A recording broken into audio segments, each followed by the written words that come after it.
All right, ladies and gentlemen, boys and girls, welcome back. It's been a bit. I think it's been about a week or so. But yeah, I hope you guys are doing all right. It's been a little while since I last streamed, and of course, I'm always going to keep on streaming. I'm always going to keep on keeping on here. And of course, I want to jump into some more Bloodborne again because that's just been getting me through my past couple weeks, as I always say, and I fucking love this game so much. So that's what we're gonna do. We're gonna continue playing this today. Let me go ahead and stop that on. Oh, creepy shot right off the bat. I forgot that Bloodborne plays that intro cinematic if you stay on the menu for too long, but yeah.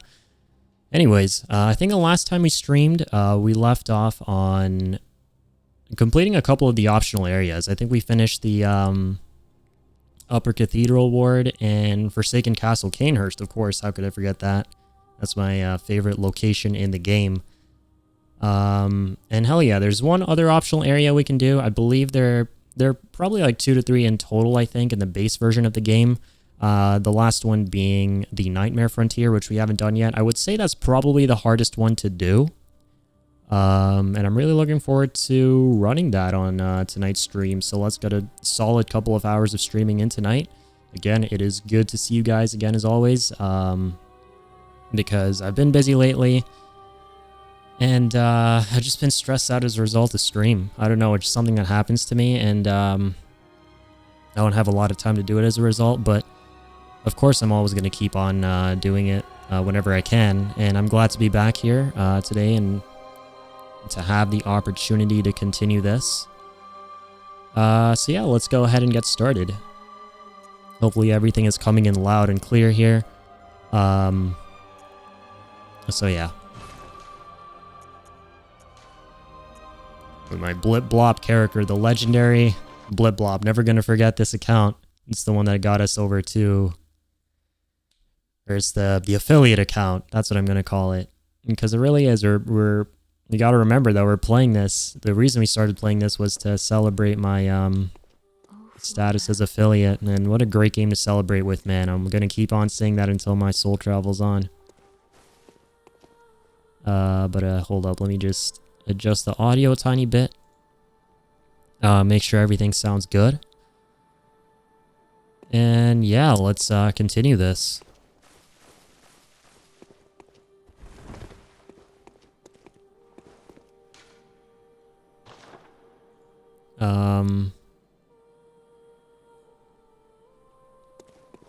Okay.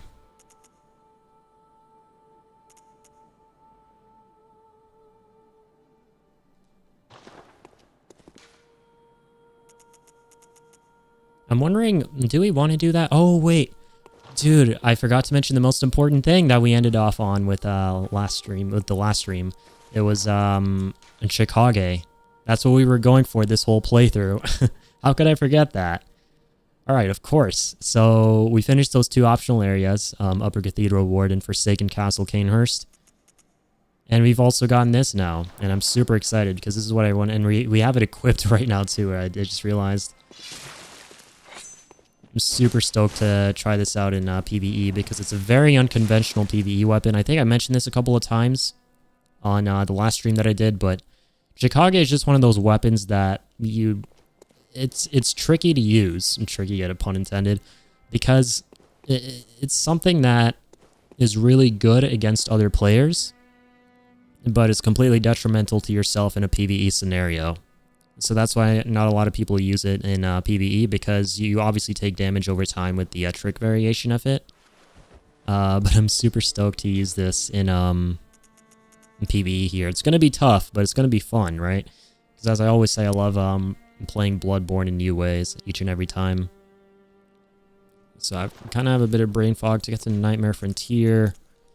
You have to go to the lecture building in Correctamundo. So that's where we're going to go.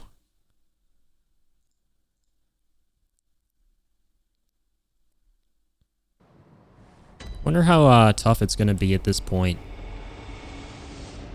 I forget the optimal level to travel all the way over there. Wow, so this thing, right off the bat, really is not doing a whole lot against the enemies. And these are some of the weakest guys in the game. Like, look at that. I can one-shot him with Ludwig's. Like, how much damage do I do without the giant blade?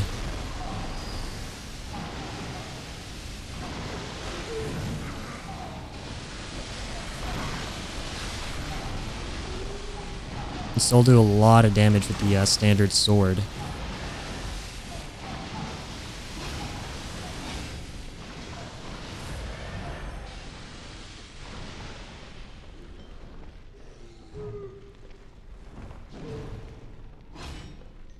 Like, damn. Okay, this is going to be really interesting because we are not doing a whole lot of damage with Chikage right now.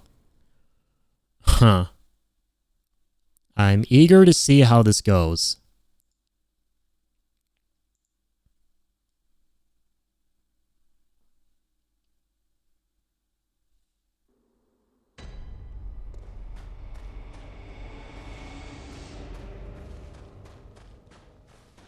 Oh, wait, hold up. Ah, my bad. I took the wrong set of doors. Gotta go downstairs. Always mix them up. It doesn't matter how many times I play Bloodborne. No, wait. We can't use the Bold Hunter's Mark to go back to the lamp in the lecture building. That's unfortunate. Damn it. So I actually do have to run through all this.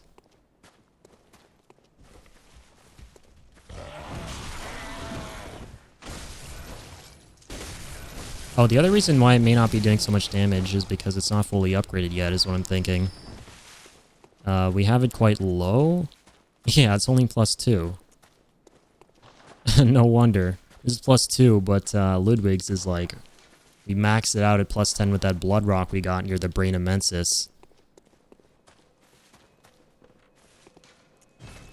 That's why. Got a lot of brain fog, man. I didn't factor that in. And factor in the fact that we haven't upgraded Chikage yet.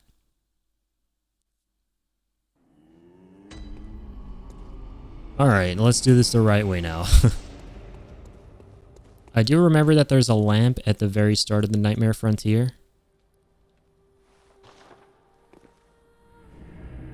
So let's just run through everything here and get to that first lamp.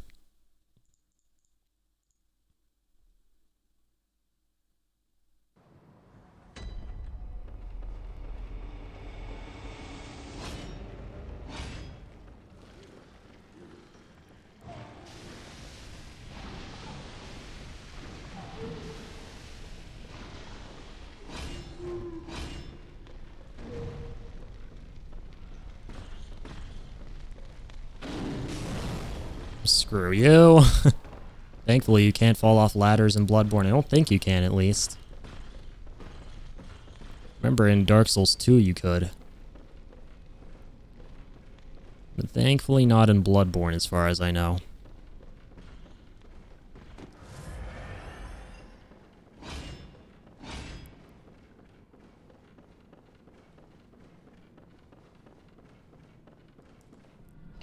There we go. This time we're taking the right door. Gonna go face to face with Amygdulu at the end of this place. We gotta fight Amygdala.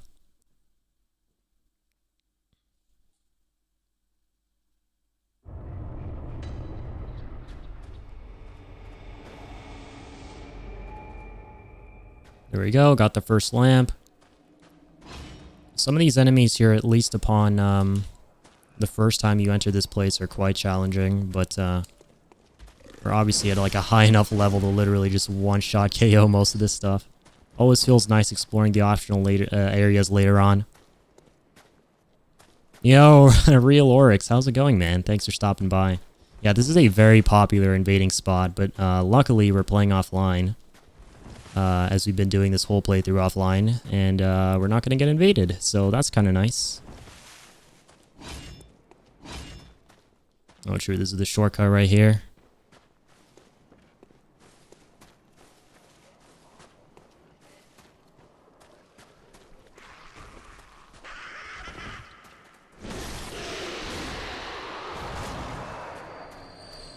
And that dude. Yeah, okay, good shit. We're getting a lot of these stone shards. Gonna need them for the Chicago upgrades. Last time when you played in November, you got invaded when you got there immediately. Yeah, this is a very popular PvP spot. I've done a lot of PvP here in the past. This one and in the Murgo's Loft last floor area in the Nightmare of Mensis. Those are the two most popular PvP spots in Bloodborne.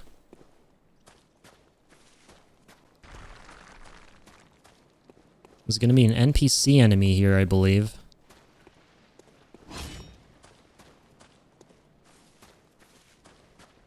Where's he at? Come on out. There you are. Oh, you're with you right in just a moment. I got to get this lizard first.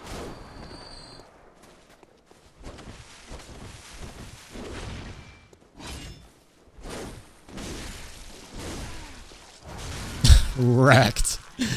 Okay, I have a feeling we are pretty over leveled right now for this area. Just a feeling, like a tiny pinch of a feeling that we're definitely at an adequate level. I was wondering earlier. I was like, I wonder, because typically this is the hardest of all three optional areas in Bloodborne. I wonder if we're gonna be okay. Yeah, we definitely are okay. 1 or 2 levels, yeah. Like invading in the research hall, because it can really mess up some people. Yeah, I've never actually tried invading there before. That's interesting. Never done PvP there. Like, now that I think of it, I think really the only 2 areas where I've done PvP are just the Nightmare Frontier, which is this place, and Murgo's Loft. That's really about it.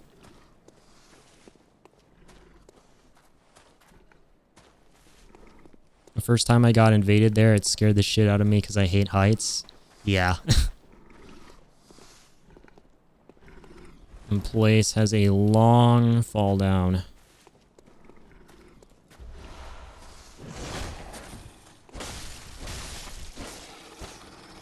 Another thing that's really challenging about this area in general is the fact that it's almost like a maze, right? There are a lot of like winding paths here and there. A lot of optional paths you can take. A lot of hidden items and stuff. A lot of annoying areas too. Like there's this whole poison lake and a couple of winter lanterns, which are like, which I mentioned in the last stream, are my most dreaded enemies in Bloodborne. I hate those guys with a passion. They're terrifying.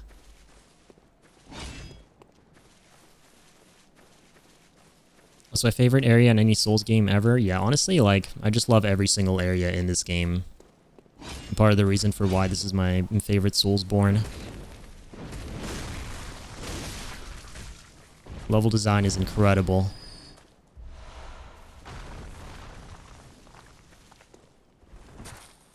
How's uni going? It's going pretty good, man. Thanks for asking. I'm in my 3rd year now. So yeah, I'm getting there.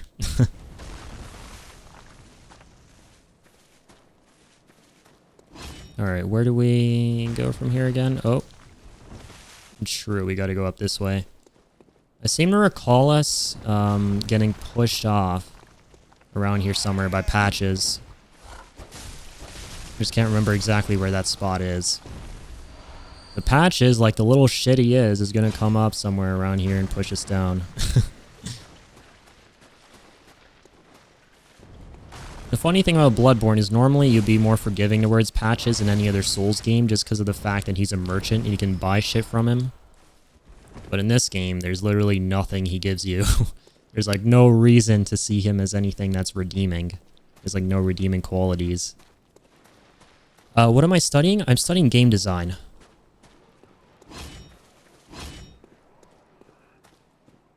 Oh shit, I forgot about that lizard.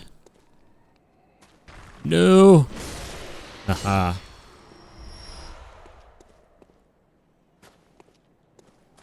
Oh damn, we forgot to kick down this shortcut. Remember you could kick down that Little bridge there to get down.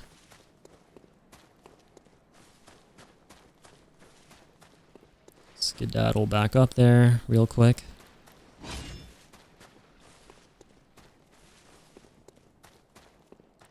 That's actually awesome. I want to do that myself, but I'm married and I have a daughter. So I'd be scared of not making money. Understandable, man. Totally understandable. It's a very difficult industry to get into and earn like a lot of money reliably and consistently. So yeah.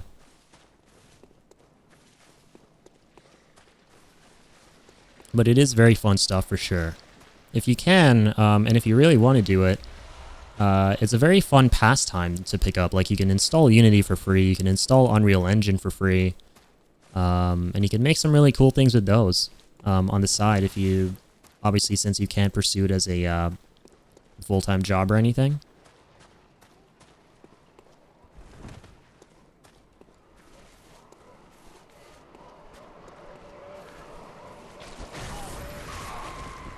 Oh, what the heck? I just took some damage out of nowhere.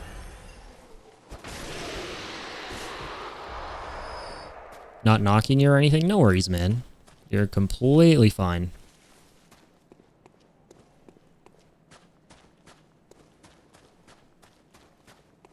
But yeah, like I said, one of the really nice things about game design in general, like not as a career or anything like that, just as a medium, I guess, it's the fact that there's so much of it you can just do for free, right? As like a pastime or as like a hobby. Like, there's so many tools and resources available, like, so that if you find the topic to be fun, don't want to work a shitty job for the rest of my life, but I need to figure out something. Yeah, I think the best way is just to like try as many different things as possible, right?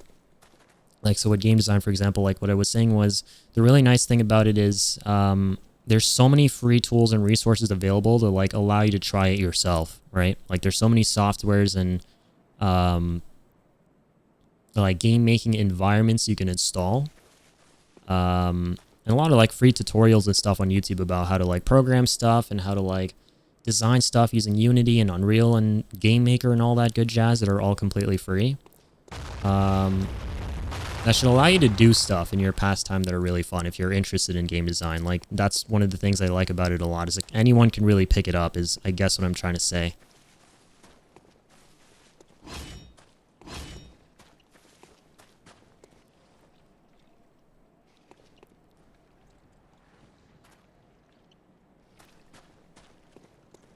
Okay, so... oh, true. So we open the shortcut. Gotta go around this way. My buddy does it and is making a game that's kind of like Destiny. That sounds awesome, dude. I've played quite a bit of Destiny, actually. It's very fun.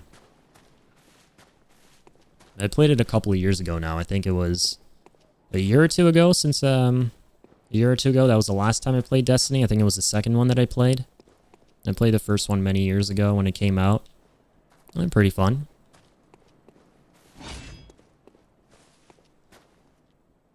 Oh, 4K hours over Destiny 1 and 2. Damn. That's impressive. Yeah, it's definitely one of those games you can sink a lot of time into.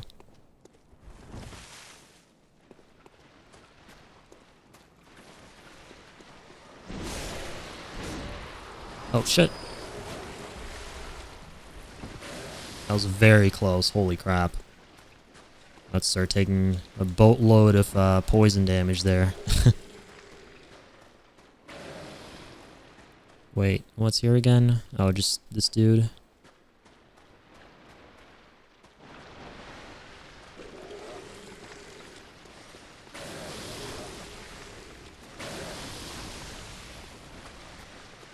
Great game of phenomenal raids. Yeah, I've heard the raids are super fun. I've never actually tried one myself. I remember I started up a raid, but I had no idea what was going on because I would just play that game on my own. I would play solo. Because I didn't have a whole lot of friends back then, so I just played a lot of these like multiplayer games by myself. And it's not that like I didn't like doing that or anything. Like I really enjoy playing most of the games I play alone. I'm more of a single player kind of guy. But it's funny because I started up a raid and I had no idea what was going on. It was like, I think this large golden palace type level. And I was like, what? Like I wiped out the guys at the beginning. I'm like, what am I supposed to be doing here? So I looked it up while I was playing on Reddit. And I was like, yeah, but that's a raid. You got to do that shit with like a full party of people. Yeah, the Leviathan. I think that's what it was called. That was like pretty wild, man. I was like, damn, this thing would probably be like insanely fun to like do with a couple of good friends, you know? If you ever want to do a raid since you're on PC, I do them all the time. Sounds good, man. I'll definitely hit you up the next time I check out Destiny. I currently don't have it installed anymore. Since it's been a while since I played that game. But the next time I fire it up, I will definitely hit you up and we'll do some raids together. That would be fun. I'm actually waiting. So here's the thing. I was actually talking about Destiny 2 with a couple of my friends. Oh shit, I'm poisoned. Gotta watch out for that. I was talking about Destiny 2 with a couple of my friends the other day because two of us are on PC and one of our friends is on PS4. And we're looking for games to play together cross-platform. And Destiny 2, apparently, I looked this up, is going cross-platform sometime in 2021. And so when that happens, we're thinking about all installing it again. So that should be pretty fun. I think around then, if we do that, I'll probably hit you up and we can definitely fire up some raids. We can call you in as our fourth, maybe. That would be really cool. And like show us around, because my two other friends haven't played Destiny 2 at all. So it'll be really cool to have you with us and like have you show us around and everything. Destiny 2 is getting crossplay this year sometime in the next few months. Yeah, that's what I had read. I don't think there's a concrete release date or anything though, right? Nobody knows a release date yet.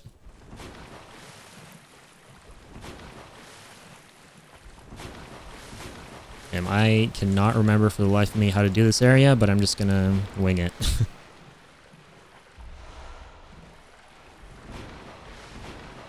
They did say by fall? Oh, okay, that's cool. So it should be coming out soon then. Hopefully it's sometime around the summer. That would be pretty cool.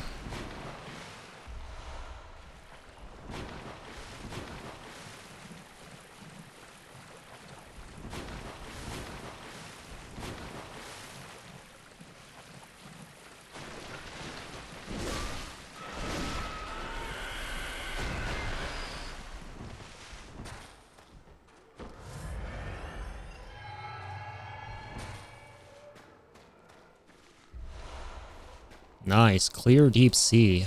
Getting all these runes. I forgot you got so many runes in this area.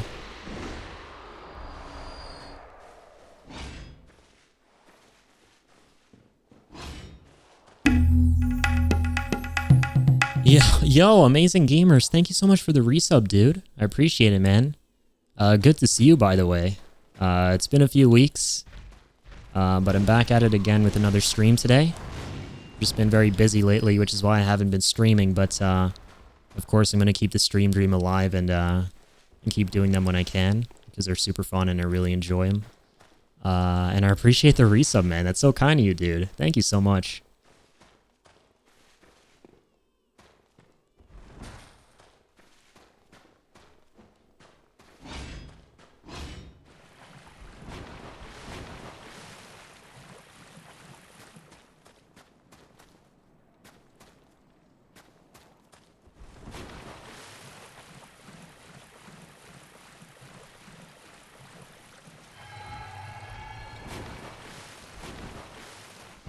You got this guy.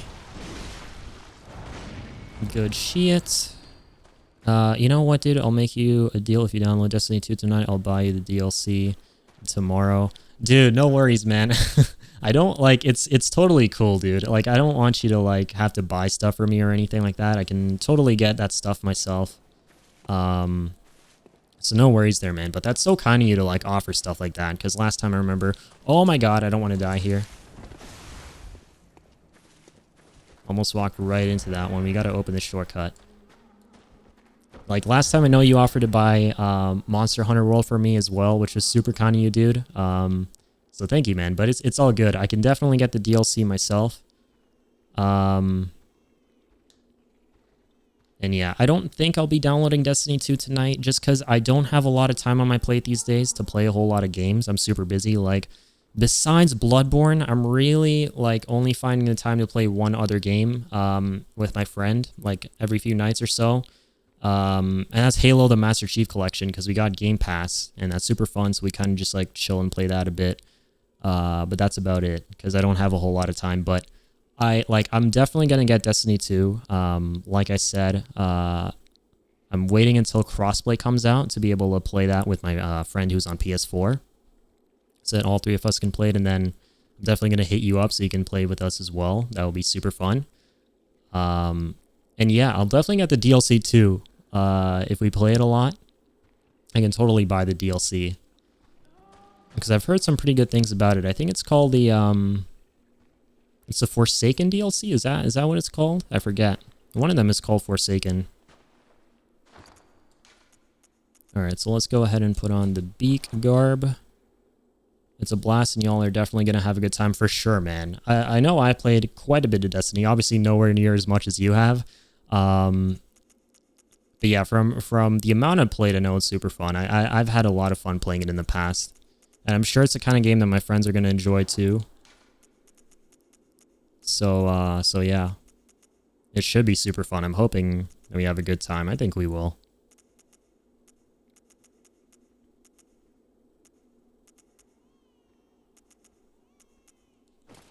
Not true. We need the crow feather. Oh yeah, that's what it was. The Ashen Sat gives you the highest frenzy resistance. Besides the beak mask. And yeah, that should be good. But unfortunately, you need all the DLCs to even play the game now. That's the stuff that's free is garbage. Really? Interesting. Yeah, I only ever played the free-to-play Destiny 2. So actually, no. So I bought Destiny 2 when it came out. Like back when Bungie was partnered with Activision still. And when you actually had to pay to play the base content. And before they revamped everything. And I played it for a couple of weeks. And I didn't really like it that much. Then I revisited it in, I think, 2019 when it went free-to-play. So about 1 or 2 years ago. And I found it pretty fun, honestly.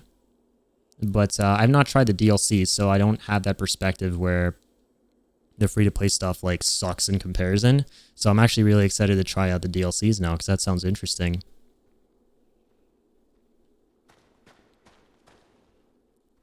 Like, so wait, did they actually, so in Destiny 2, did they take the stuff that was free-to-play and like reduce the amount of free-to-play stuff there is and like relegate most of this stuff to DLC? Or is the free-to-play stuff still the same and they just added more DLC? Because I haven't played the game in a long time.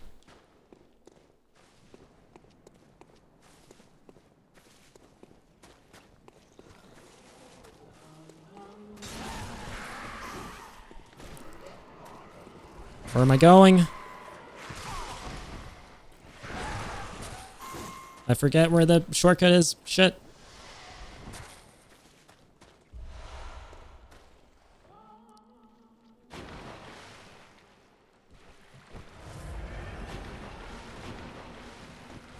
That's not good. Oh, this is really bad.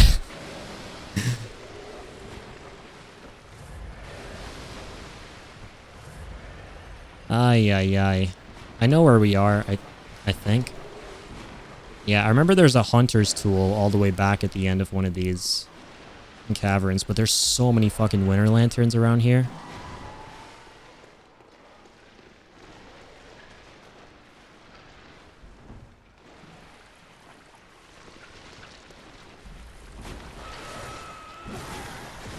Gotta get back up before we fight Amygdala so we can crank open that elevator, or that shortcut to that elevator, and go back up. I'm not about to lose 30k souls here, no sir. Bloodstone shard, good stuff.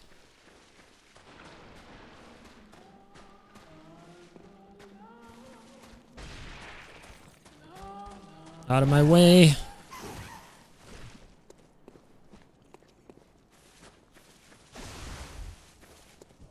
What, like... where? I'm so confused. All right, I'll figure it out. Back then it was a lot of fun, but when Beyond Light came out in November, pretty much everything in base game they took out. Oh, okay. So they reduced the amount of free to play stuff. Yeah, that's unfortunate. So yeah, I never played it after they did that. I only ever played Destiny, or like the free to play Destiny 2 before they removed most of that free to play stuff. So that's kind of unfortunate, dude. Damn. So basically to have fun now you need the DLCs. That's kind of unfortunate.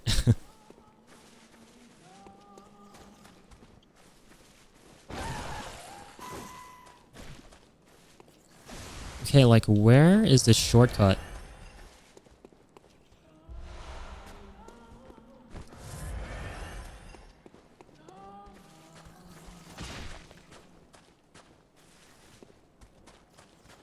Oh, that's where we fell. Stop frenzying me. Damn it. I can't hold on much longer. Wait, what's down here? Light elixir.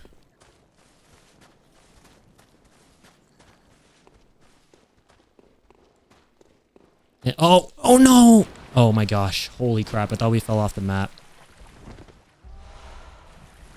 I know where it is. I just realized. We have to cross.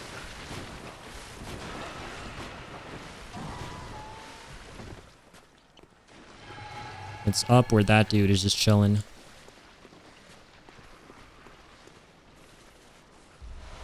Oh nice, we got some blood vials. Imagine I die here. That would be sad. Please don't die. Come on, Hunter. Here we go. Oh, man. The struggles of brain fog. This is why this area, despite how much I love it, I hate it just as much. Everything just looks the same, and you just, like, forget all the little paths and everything. It's kind of like the Forbidden Woods.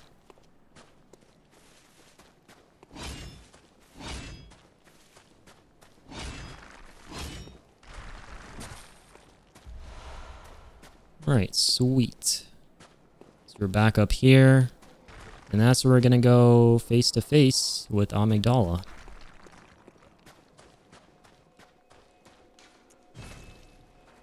There were 7 raids prior to Beyond Light, now there's only 3. Damn, that's unfortunate, man. So it's Beyond Light, that's like the... Oh, that's like the update, right?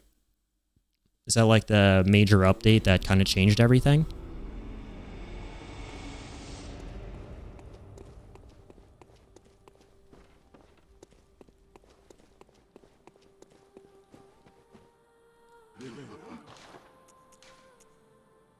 That's a lot of blood vials, holy shit.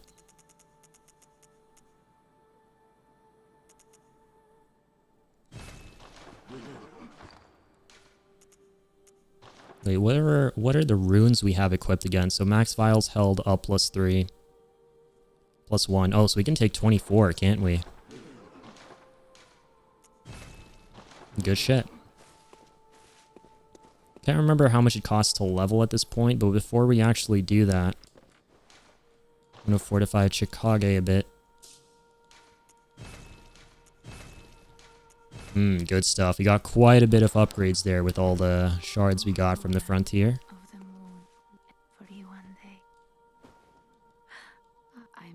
Oh, Beyond Light is the newest DLC, okay. Yeah, because the name sounds familiar. I was like, that's one of the expansions or updates or something like that. Damn, it actually costs quite a bit to level at this point, surprisingly.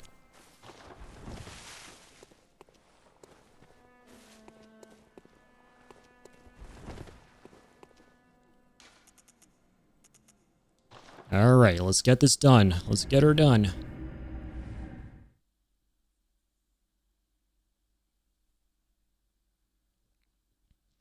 There's another thing that I really want to check out on this playthrough of Bloodborne, and it's something that was actually discovered recently in the community, and I think it was a Chalice dungeon that was discovered recently that basically is, at this point, objectively the best way to farm echoes, and I'm really excited to try that out. Literally all it is. Someone discovered this recently, which is really cool too, like 6 years after the game came out pretty much at this point. It's a dungeon where literally all you have to do is go to like the base floor, I think. I can't remember which floor this is on. And you go and aggro an enemy and they die to a boulder or something like that. I haven't seen how it actually works, but I'm really like excited to try it out. And the reason why it's like also super notable is because of the name of the glyph you have to type in order to actually access the dungeon, which is super, super funny. I'm not actually going to give it away. I'll let the typing speak for itself when I actually type the name of the glyph. Like the community has nicknamed it after the funny glyph name that somebody, that was given to somebody for the dungeon.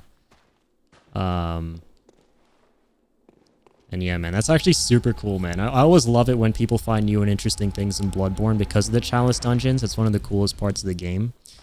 And so, yeah, I'm really stoked to try that out at some point. I don't know about the requirements and stuff like that, though. Like, what dungeons you need to have completed beforehand to access it. So I'm going to have to look that up. I've done it several times to get 80k souls. Yeah, I know, it's insane. I wonder if it's better than the method that I have, though. I'm going to have to, like, compare. Because 80k souls, like, that's... I mean, I'm probably going to get a lot more than that, right? Because the number of echoes that you receive is relative to your level. So 80k souls at what level, though? Right? That I don't know. Because my main character has a dungeon currently. Like, my main character on this account. I think he's, like, level... I forget his level. He's, like, in the hundreds somewhere. But he gets 1,000,000 souls per run of this one dungeon that I discovered on Reddit or YouTube, I can't remember. So I don't know if this is actually better than that. If this is better than that, then dude, that's like, that's crazy. I gotta get on that ASAP. Uh-oh. Remember you can parry Amygdala, I think?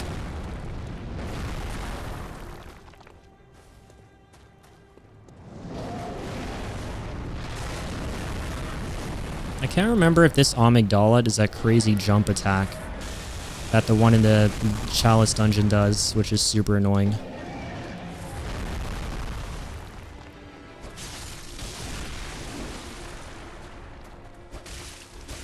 Yeah, I forget the mechanics of the fight completely. I do remember being able to parry her, though, with the pistol.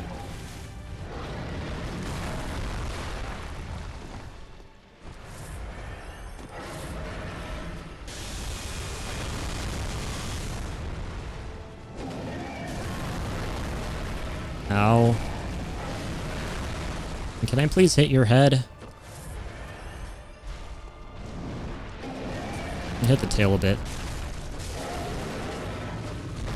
Oh, that jumping bullshit. I remember, though, that you have to stand still or something like that when she jumps up. Oh, yeah. There it is. You take no damage.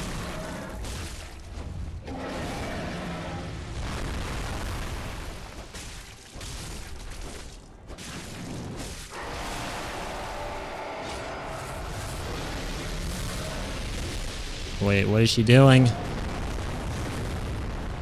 Oh, God.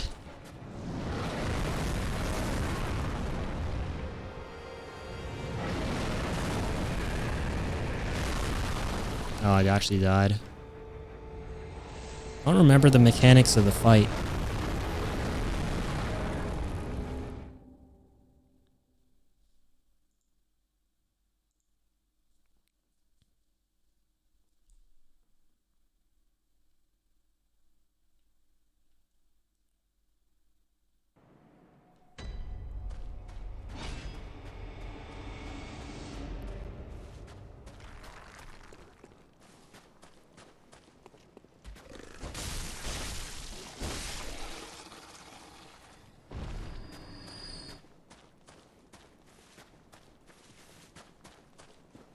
Oh wait, forgot an item there. Yeah, we've probably forgotten a lot of items here. There's so many in the Nightmare Frontier. Like, I've collected them all before, but they're just... they're not fun to collect, just because of the Poison Lake. There's like one hunter's tool all the way back at a cave. Within a cave. You need to get to complete that one trophy. Do I have spring break soon? I do. I can't remember when it is, though. I think it's at the end of March.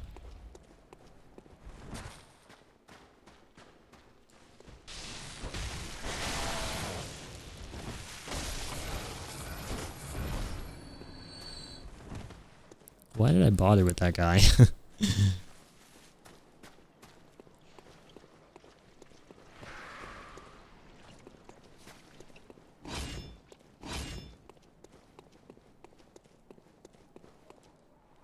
Alright. Rematch time. Where are my souls at, Amygdala?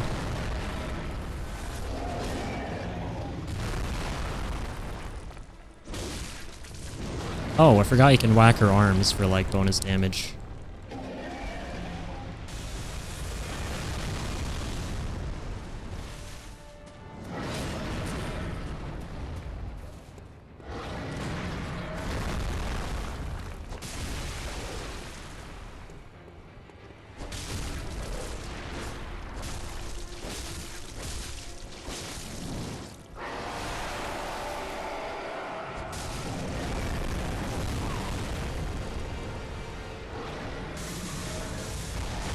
Oh no.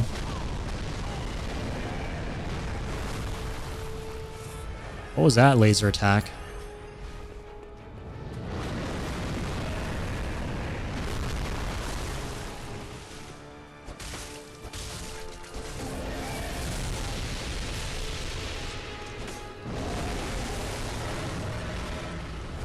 Okay, can you, like, not move your arms around so much?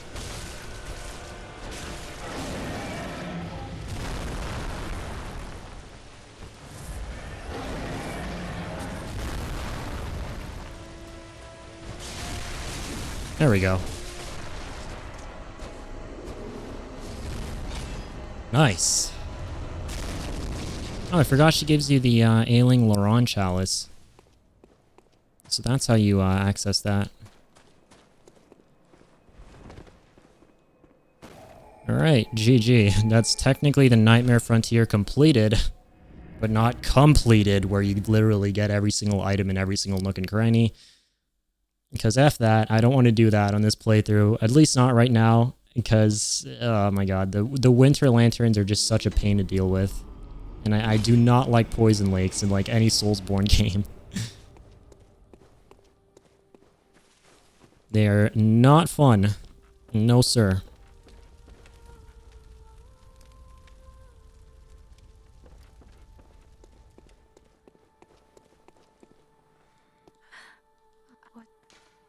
Very well.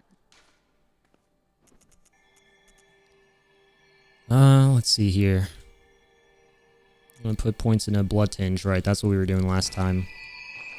I'm gonna get the blood up. I want to use Chikage eventually in PvE.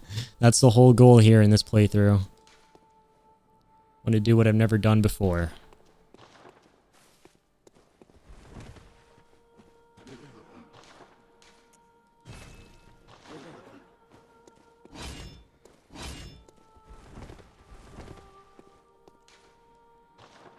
What should we do next? Should we do some dungeons? Let's do some dungeons. Let's work our way towards the interesting dungeon where you get 80k souls per run. I actually want to see the requirements for that dungeon, though.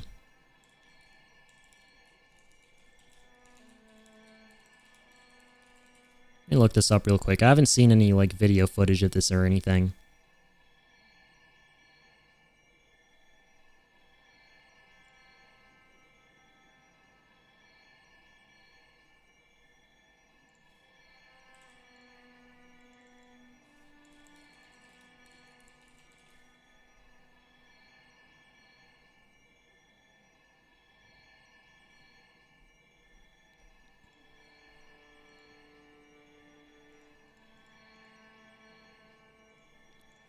Okay.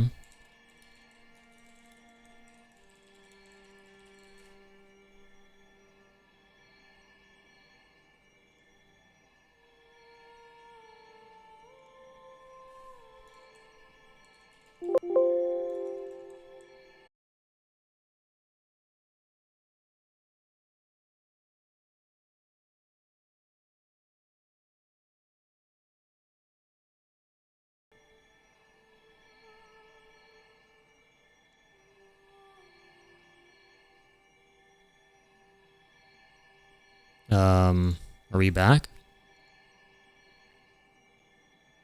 Alright, looks like we're back here. Yeah, that was kind of weird. I don't know what happened there. My bitrate just tanked to 0. Hold up. Let me just take a look at something on the side here.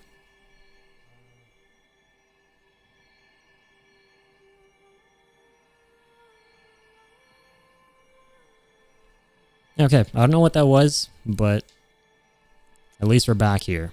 Alright, and that's good. I was literally just like looking up how to do this dungeon here. Just want to know the glyph.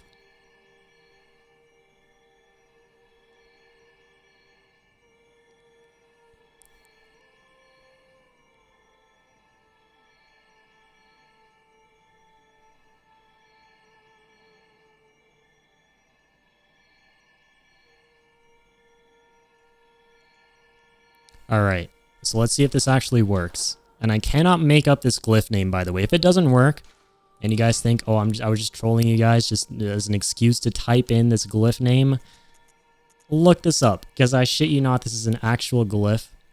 And I believe it is... Chalice Dungeon search. Oh, I gotta go online.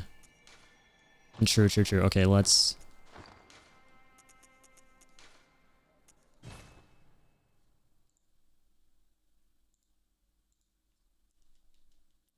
Let's switch over to online real quick. And witness something very interesting.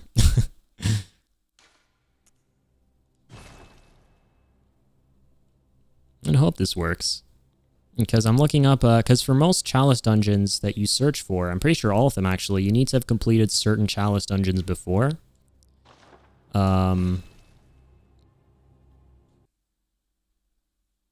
But I can't seem to find what the requirements for this one are.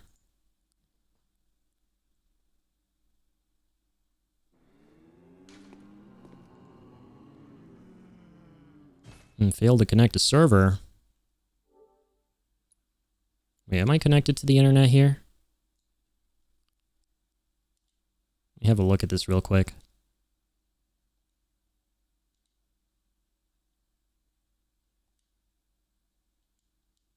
Yeah, so it looks like we're connected.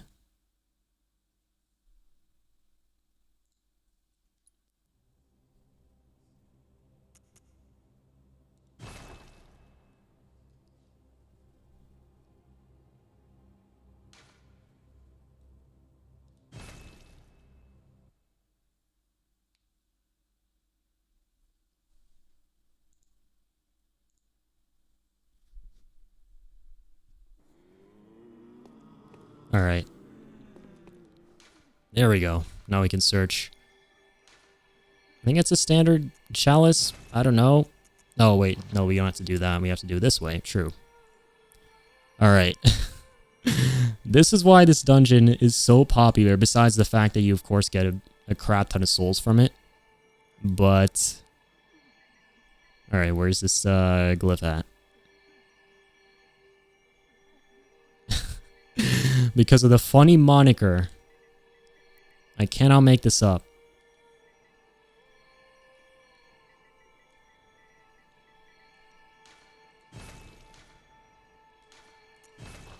It worked! Oh my god. That's so awesome.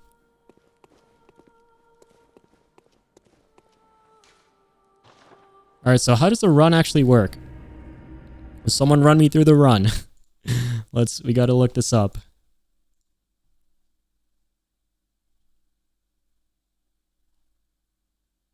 Oh, here it is. 80k echoes every 20 seconds without killing anything. Alright, so he just goes to layer 1, easy. What? Wait. I'm watching this guide right now.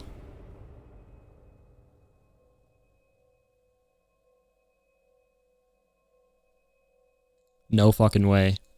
I swear to God if that's all it is.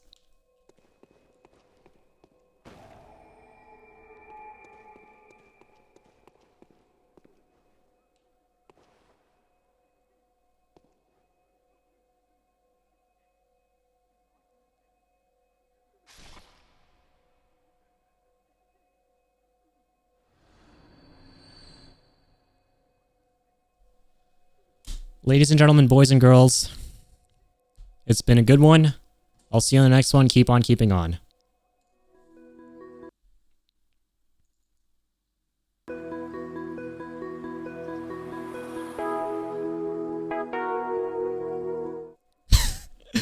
What in the world, dude? How is that even a thing? That is insane. I just got 80k. This is broken, dude. This is so broken. Oh my God. I don't know if you guys saw what happened there, but I just literally walked into that dungeon and took a few steps past the lamp, and an enemy somehow died to something off screen, and I got 80k souls. This feels illegal. I almost feel like I need to go to like Bloodborne jail for doing this. Need to be locked up in Hypogean jail. Holy crap. I'm so glad this was discovered now and not at the beginning of my playthrough, because I would have been so tempted at the beginning to do this otherwise. Like, holy crap. This is absolutely insane, man. This is crazy. Who discovered this glyph? Who was the guy who discovered it? What was this dude's name?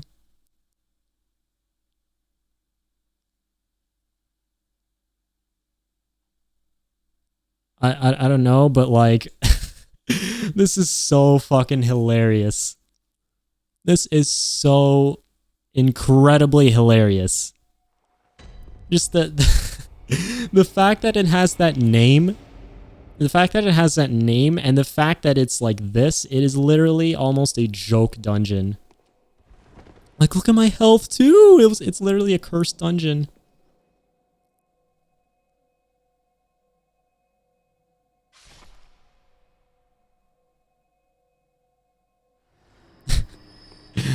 And with like, dude, do I even have... Oh my God, I don't even have my moon runes equipped. Can you imagine how many souls I'm gonna get with the moon runes? Oh my God, we gotta go back and equip that stuff, dude. Oh my God. Oh my God. This is wild.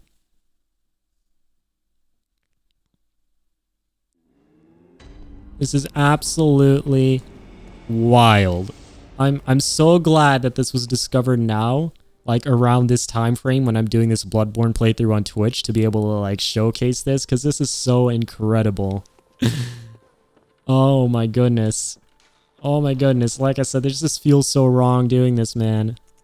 I feel like this is like the biggest exploit of all time, which it kind of is in Bloodborne. More echoes from slain enemies. Like, would these count as... Because I'm technically not killing the dude myself, so would I be getting bonus echoes? Let's see. Because people keep on only mentioning the 80k, but nothing with the moon runes. Like, any bonus shit with the moon runes.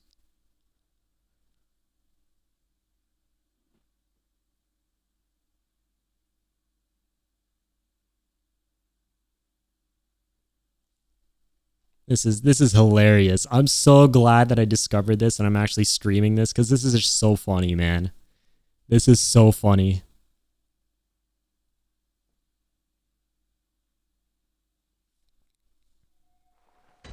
Hold up, just give me 1 second, guys.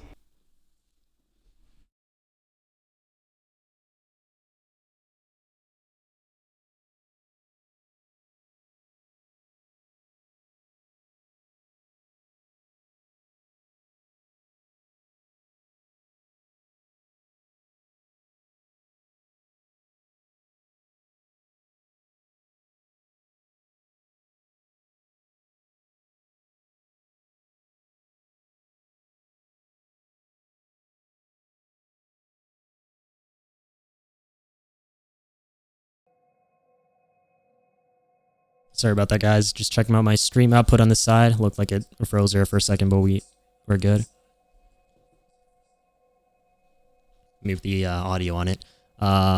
Okay, so where were we again? Oh yeah, breaking the game casually.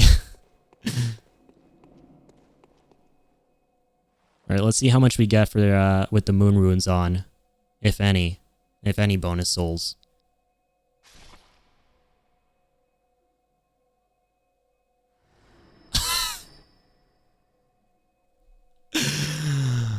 Oh my gosh! What is this game? What is this exploit? What is this exploit? This is crazy. Thank God it was only discovered. It was discovered now. Like, can you imagine if this was like discovered so long ago? If the person made this dungeon so long ago, like, it would just, oh my God, it would break progression so much. You'd be able to do this so easily. Like, it would take the work out of actually grinding for echoes. I mean, hell, like, whatever. I've played this game legit so many times, and technically this is legit because it's in the game.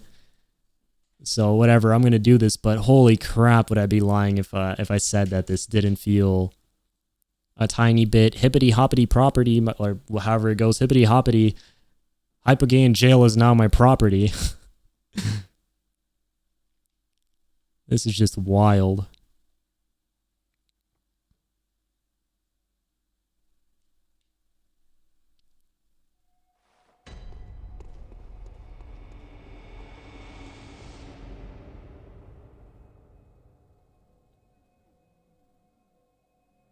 Like, I wonder what is even going on there. Like, who is that? Like, I want to investigate this shit a bit. I'm gonna get screwed. But, like, what are the enemies like here? This isn't even that late game of a dungeon. It's not like a crazy deep dungeon or anything like that. Okay, I'm not gonna bother, actually, but what the heck is even going on? I'm pretty sure that article where I, like, read about this, dungeon mentioned what is happening exactly. Like, I think it's a boulder or something like that, like one of those boulders that falls as a trap in some of the dungeons, like falling and rolling over one of the enemies. But who is the enemy that is dying that is giving me so many souls? It can't be like a regular Thumerian guy. It has to be something crazier. Look at this, dude. We're already at 30 blood tinge. I can't even believe this.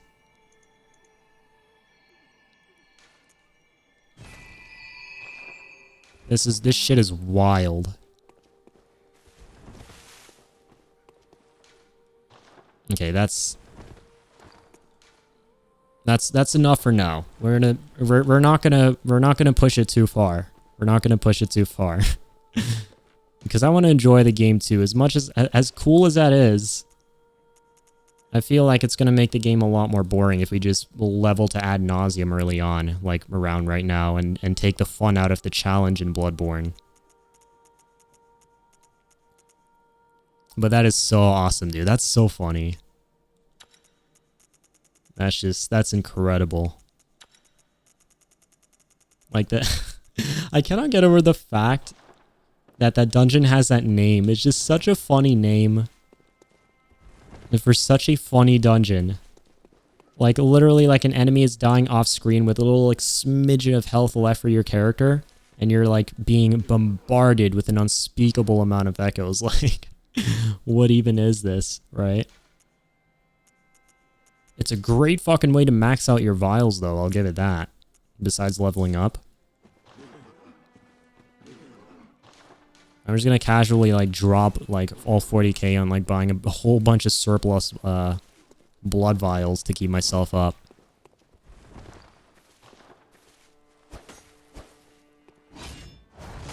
Absolutely crazy.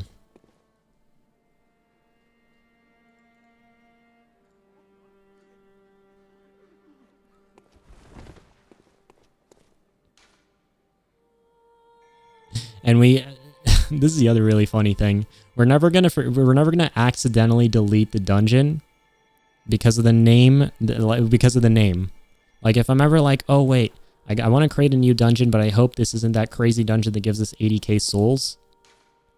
Like, I don't have to worry because I just look at the bottom and I'm like, oh, it's that dungeon. It's the cum dungeon. Oh, man. 80k souls from the cum dungeon. I gotta clip that, man. Alright, so where to next? Inner Tomb. We finished that. The Lower Thumerian Labyrinth.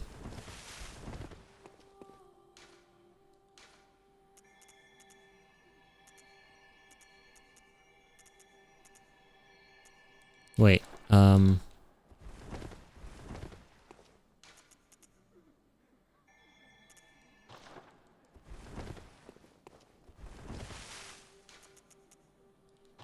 yeah, we haven't done Lower Inner Tomb yet.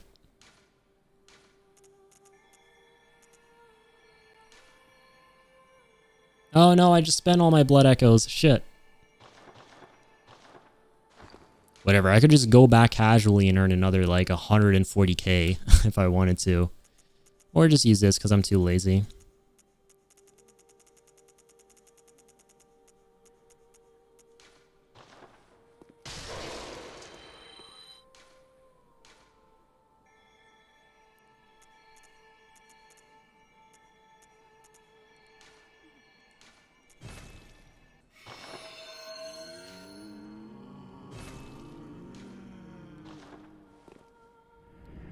Yeah, let's go ahead and grind out some of the Chalice dungeons. I want to make my way towards the Thumerian Queen. And Queen Yarnum, I believe that's what her name is. And finish up. We're probably not going to, obviously we're not going to finish it today, but we can grind towards it. Like I said, I kind of want to do every single area in Bloodborne. I'm probably not going to 100% every area, like, find all the items and stuff like that. I will, like, I'll do my best to do that, but in certain areas, I'm not going to kind of like I've done it before, like I've said many times. Like, I platinumed the game twice, but I can't be bothered to, like, 100% certain areas, like, the Nightmare Frontier and stuff, just because of how tedious they are. And I kind of just want to have fun and kind of chill with this game. But I do want to complete all areas and find as much stuff as I can. So yeah, we're going to be working our way towards the Queen.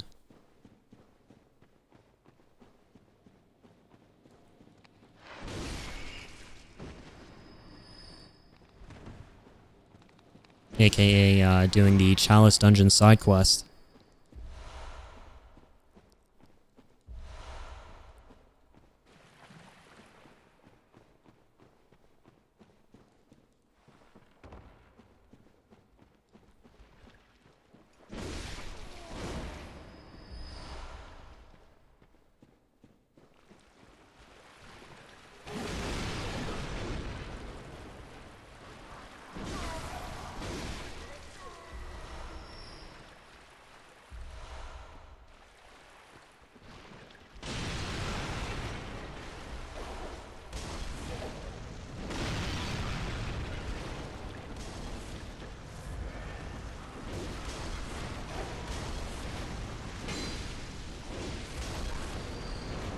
Damn, that's a lot of damage.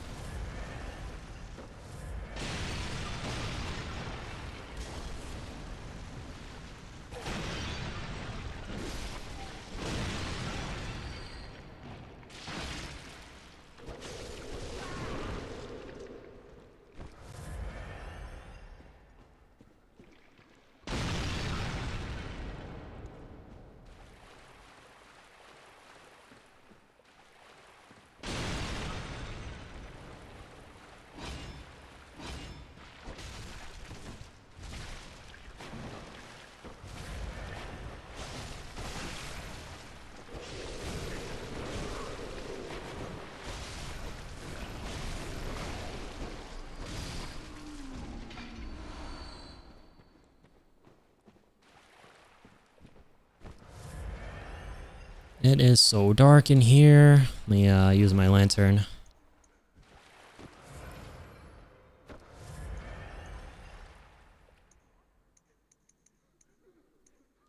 There we go.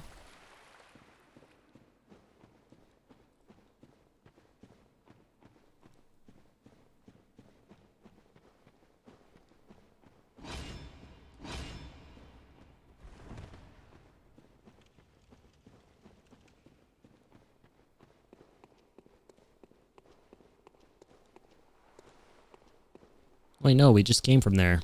We're in the optional area. What?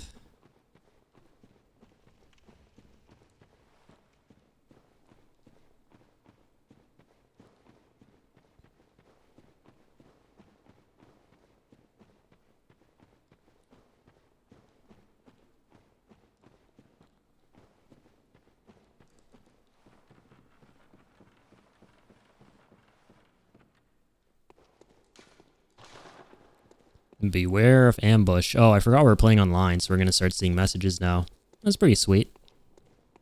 The first time we've actually swapped online in this playthrough.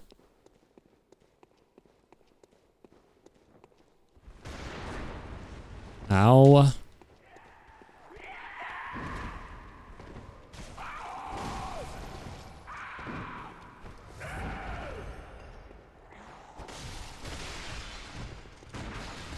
Wait, what?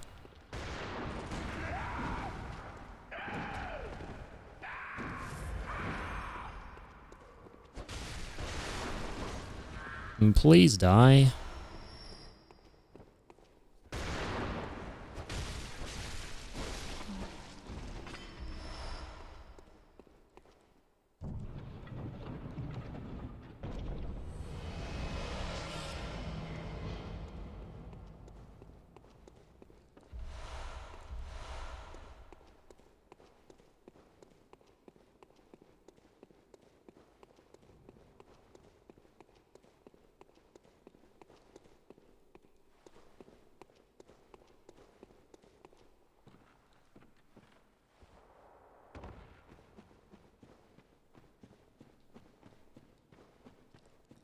Alright, sweet. Treasure has been acquired. It is time to skedaddle out of here.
Open that.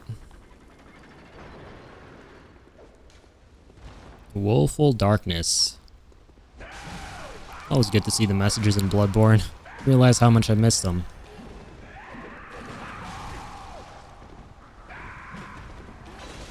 Alright, what is happening with my parries today? I'm not able to pull off any.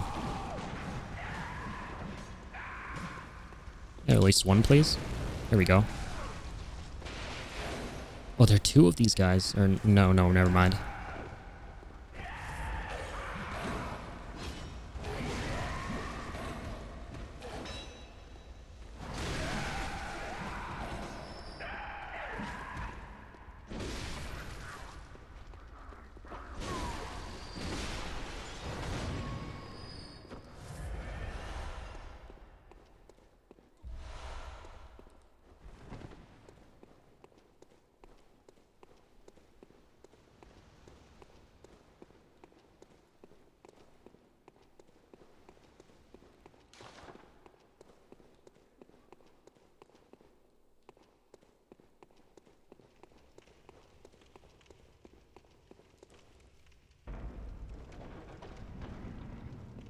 Alright, let's open that up.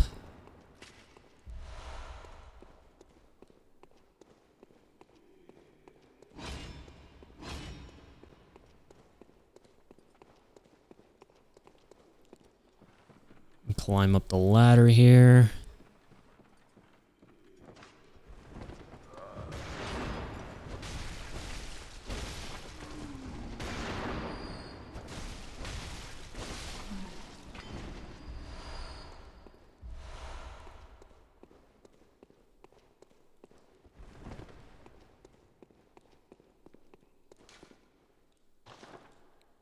Nothing but quicksilver bullets here. Perfect, though. That's exactly what I need, kind sir. Don't give up. Wonder special item. We should leave a note on our playthrough. Now, see, now I kind of feel bad that I've been playing online all the way up until now.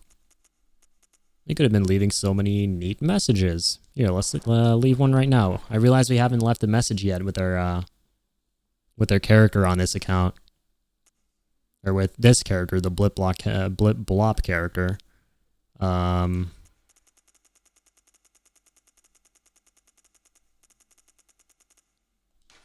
you go, notebook. What should we say here? Don't give up. Or something.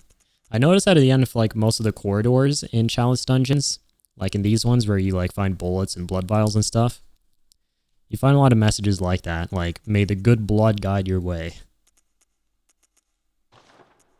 Let's be the first ones to put that one here. Sweet.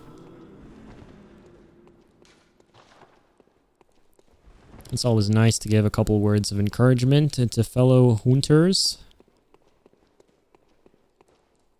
Go ahead and open that.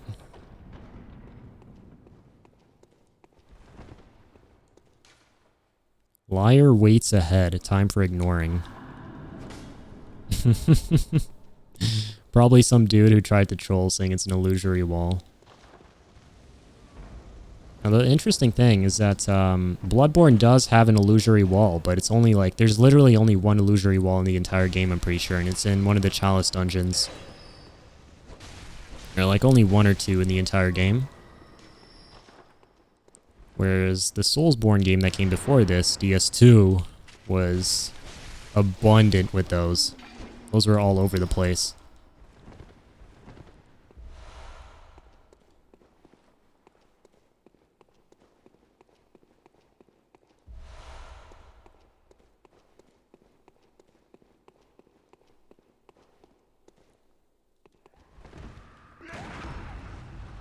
Nice. Finally got the visceral that I was looking for.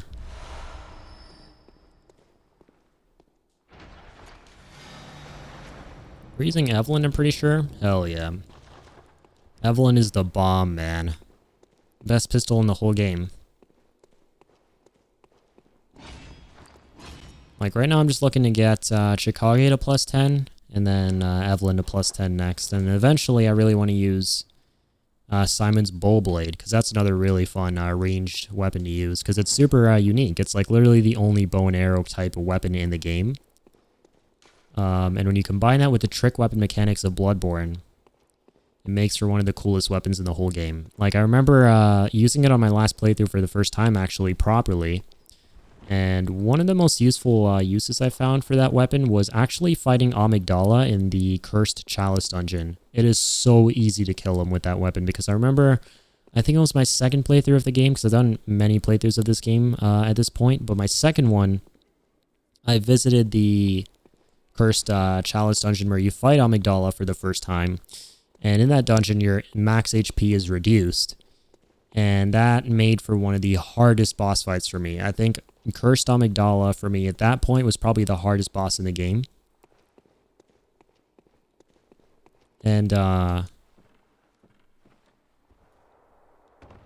my last playthrough of it, which was like my 4th or 5th or something like that, I found that using Simon's Bow Blade made that a cakewalk.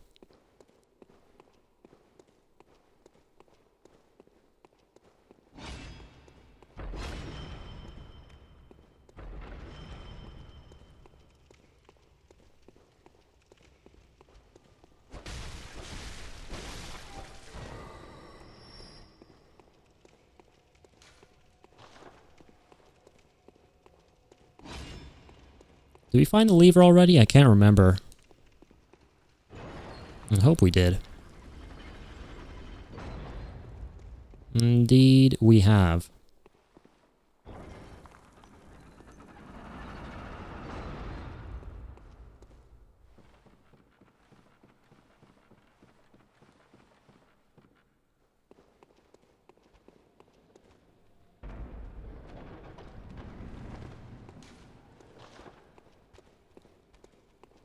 A bunch of spiders.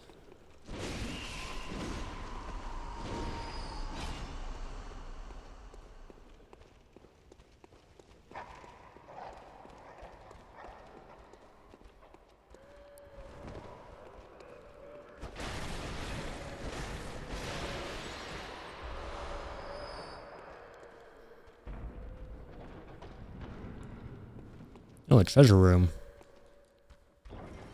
Wonderful.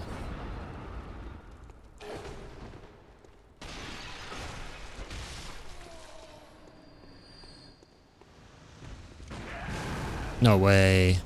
How did that visceral not hit her? Or stun lock.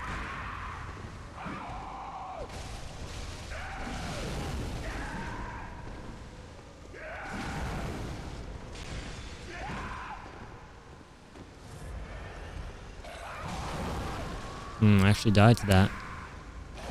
Unfortunate. I could have killed her, I just wanted to get a visceral on her.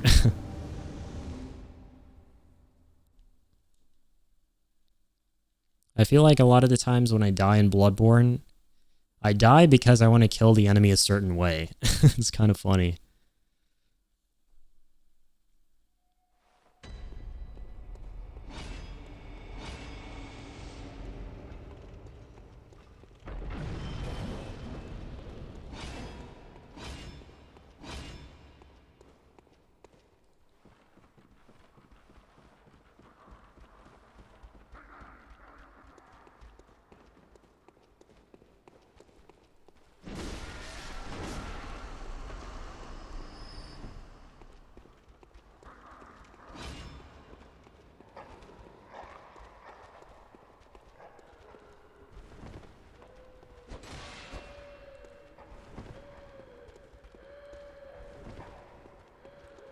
Oh damn, I'm actually poisoned? What? Not that pink mist actually poisons you.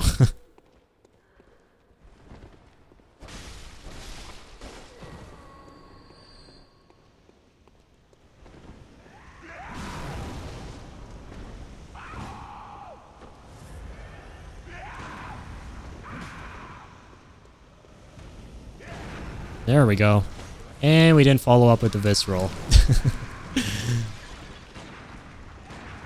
So annoying when that happens. Just kill her with the bullets. See, even on +5 upgraded, Evelyn is a beast.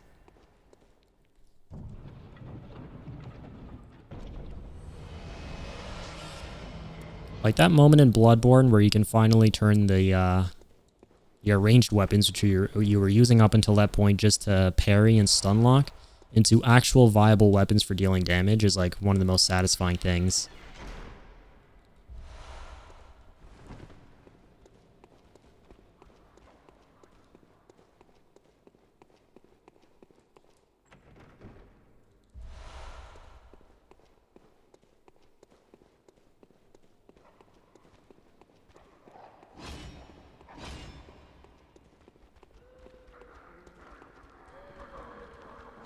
Oh. I'm sorry about that, sir. Didn't mean to ignore you there. How could I ignore you? You had 30k of my souls. Thank you very much. The annoying ghosts. Go back to Canehurst, ma'am.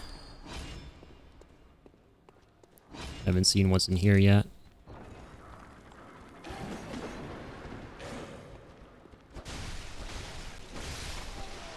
Alright, where's the summoner at?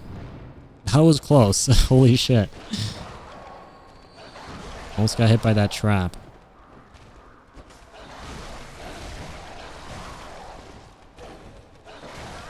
Damn.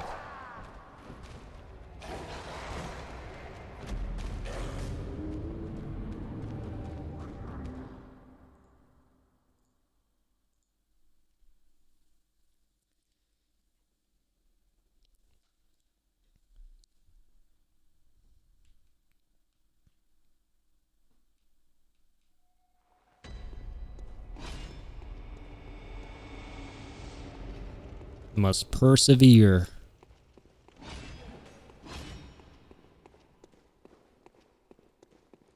I love how I'm desperately going back for 30k souls when I could easily make over 140k within a split second from that crazy, crazy Chalice dungeon. Like, I just still find that so funny, man. It's easily the highlight of my, stream tonight.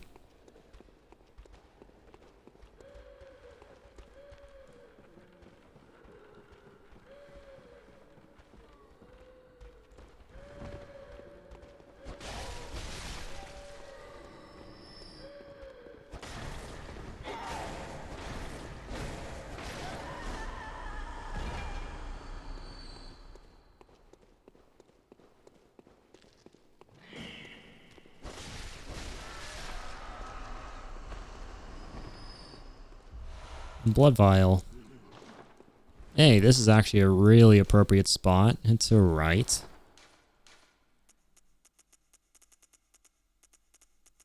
That. May the good blood guide your way, literally. There are like 2 of them. May the 2 vials of good blood guide your way. And may you roll over and die and give me my echoes back. Thank you very much.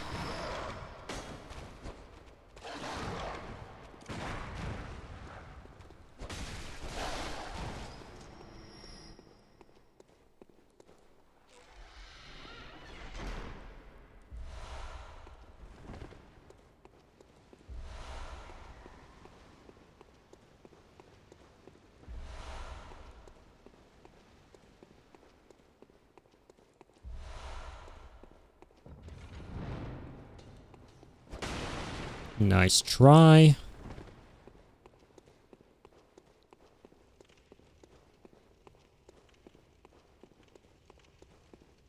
Oh, we're all the way back here. I mean, we already got the treasure, so I'm kind of just messing around here at this point. No more, no reason to be here any longer.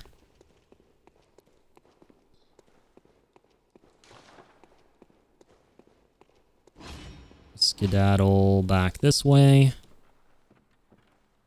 And let's go tango with the boss. The fire is effective. Who's this? The blood-starved beast? No, we actually fought that guy. It's a brain sucker. Wait a minute. Am I glitched out?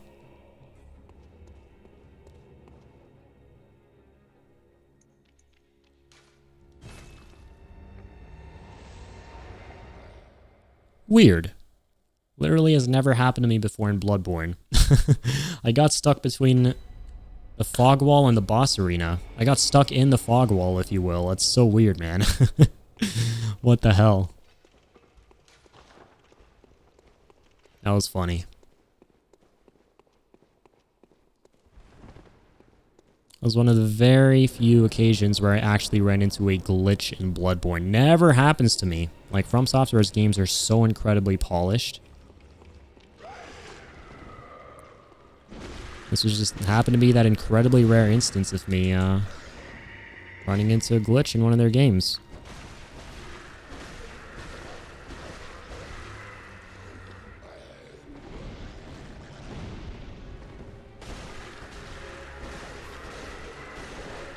Alright, easy. I forgot the brain suckers were bosses in the in Chalice dungeons. They're so easy, dude. Holy crap. It's almost like they're goof enemies, like the bosses in the Chalice dungeons, who were literally regular enemies outside of the boss arenas in the dungeons, that they then take and create and turn into bosses. Like, they're literally joke enemies. Like, another good example would be the boar, right? They're just like so easy to kill because they're like just standard enemies, but they're being treated as bosses. Just have like a tiny bit more health.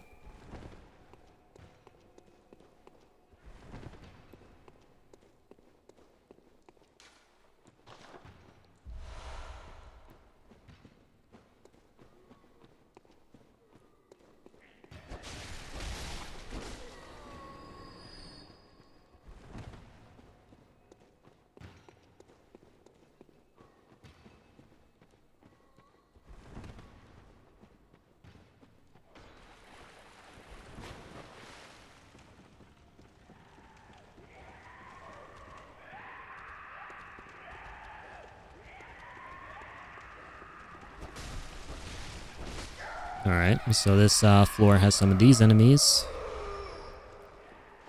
Pretty chill. Some of them get pretty tough, though. Like, the ones that cast fire at you, if you're just standing like an inch away from them, that'll literally nuke you. It's such an insidious attack. Because it just looks so unassuming. It looks like nothing's gonna happen. But it literally just melts you completely. Of course, these guys... I always have trouble parrying them.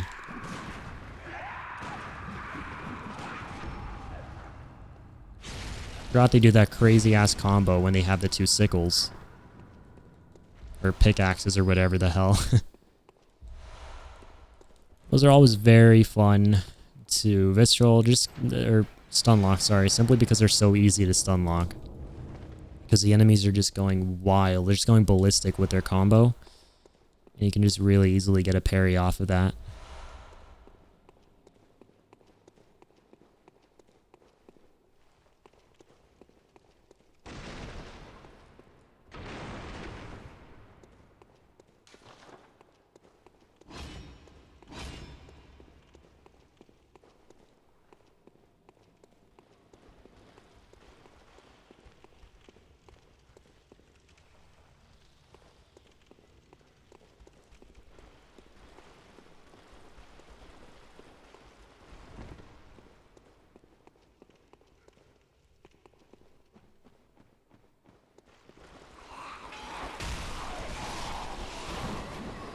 I forgot about those weirdos with the lantern that like summon or wake up some of the guys around here. They remind me of the guys from DS3. At the very beginning on the high wall of Lothric. Who are just all sleeping there, but then there's that one guy who just wakes them all up.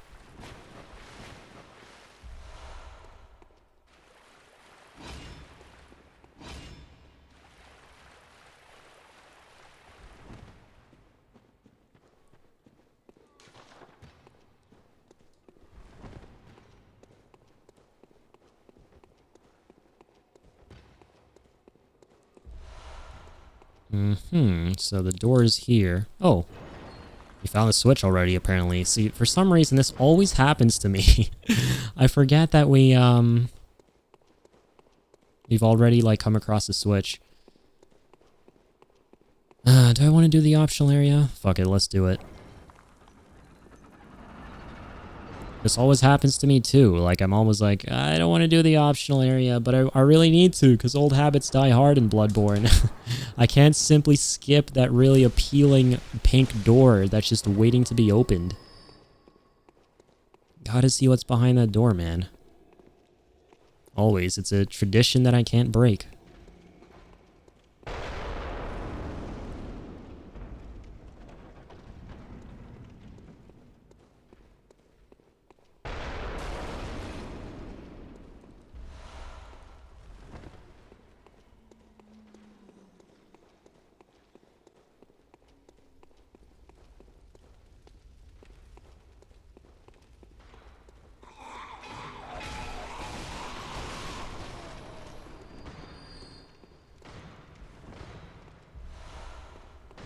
Got 3 antidotes. Good stuff.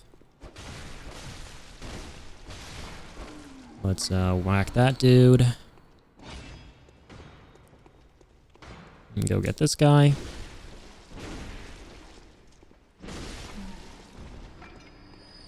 I like how we've like put basically no points into endurance this entire playthrough. We were running that one rune that one time that gave us bonus endurance, and I took it off, I just realized, for the extra blood echoes, or blood vials, sorry. Yeah, but it's cool. I feel like endurance is a tiny bit unnecessary at the beginning. Like, the stats you really want to invest echoes into are your health, and whatever stat you need to be able to use the weapons you want to use.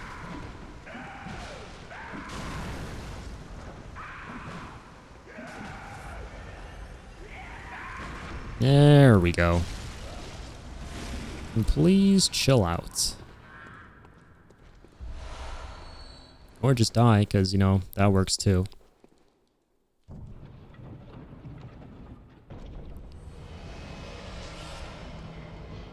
Go, bloodshot eyeball, good stuff.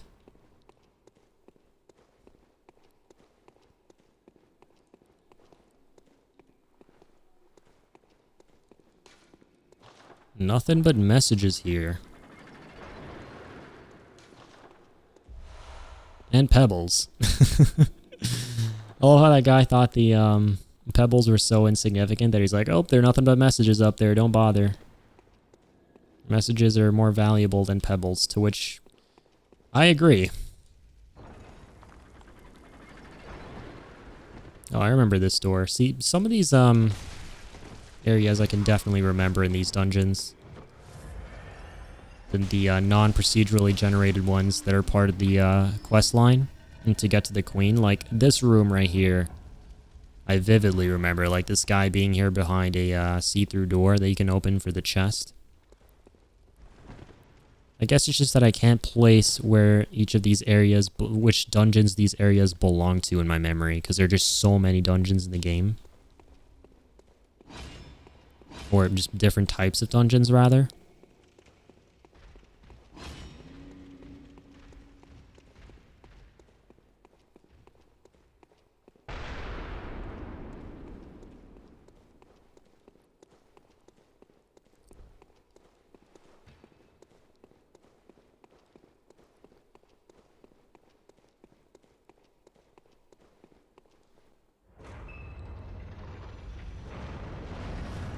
A forgotten madman. Oh, what the hell? I don't remember this guy.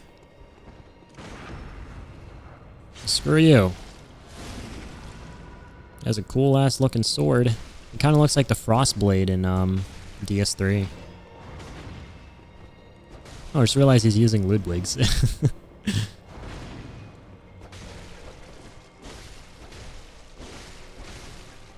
So I have to wonder, so the lore of these guys is kind of interesting now that I think about it. I have to wonder if these are some of the scholars from Bergenworth who were exploring these tombs, who just got left behind. Like this guy just got left behind. Oh yeah, and now I remember the fight. Holy shit.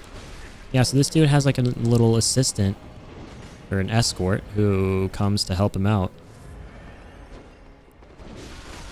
Yeah, escort. Oh, so that makes so much sense. So these two guys, I'm going to assume, were scholars from Bergenworth who ventured down into the tombs long ago, and they got left behind, and they couldn't find their way out, or something like that, and they went insane.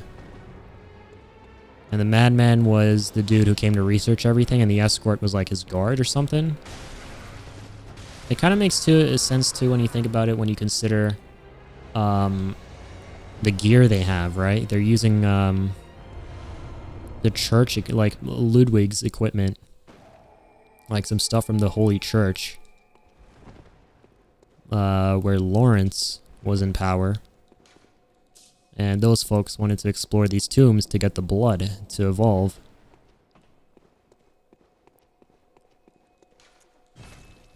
Interesting. See, I always love I always mention this, but one of the things I love the most about Bloodborne is how you're constantly learning more and more things about the lore and piecing together more and more things upon each subsequent playthrough. It just doesn't matter how many times you've played through this game. You just learn something new every single time about the lore. Very well.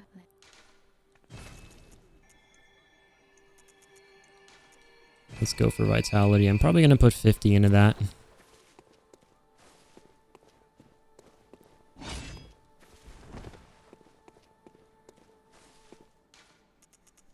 Layer 2 heart.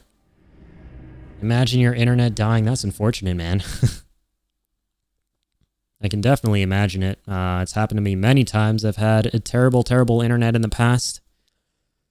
But I'm glad to now be at a point where my internet is at like a reasonable level. Like the plan is good enough for me to be able to stream. That's all I've ever wanted to do. And my internet was so bad for so long. So some of my streams like half a year ago were like always affected by it, but now while it's not the best internet, it's a lot better than it used to be. But it does like cut out every now and again. Like literally today, while I was streaming, it just cut out not too long ago, and I had to restart the stream. But the nice thing is, I enabled this setting in Twitch called disconnect protection, which makes it so that if my stream disconnects, because I have this really weird issue with my internet where it cuts out for like a split second, but then it comes back. Like literally everything on my computer cuts out from the internet, but then it comes back. So what that was doing for a long time is it was making it so that I had to restart my entire stream over again, and that would create 2 separate VODs. But the nice thing is I found this setting called disconnect protection on Twitch, which makes it so that if I disconnect, I have about 60 to 90 seconds to try and reconnect, or start my stream up again, so it's one continuous VOD. And the thing with my internet happened again today, and with that setting on, it's really neat. Like I restarted the stream, and I didn't have to create a separate VOD for the stream, which is super convenient for me at least, because I like saving all of my streams as VODs. And I used to hate it when my internet would cut out and I need to like have 2 separate VODs, like a part 1 and a part 2 after I reconnected for the stream. So that's going to be really good for this. Like I won't have to have 2 separate VODs for this stream. But yeah, man, internet problems suck. You can definitely feel that.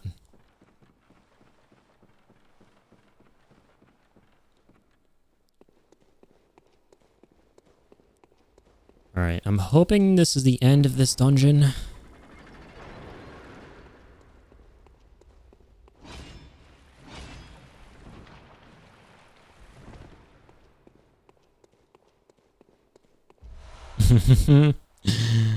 Dude dying on his own out there, kind of like the crazy 140k dungeon that we came across.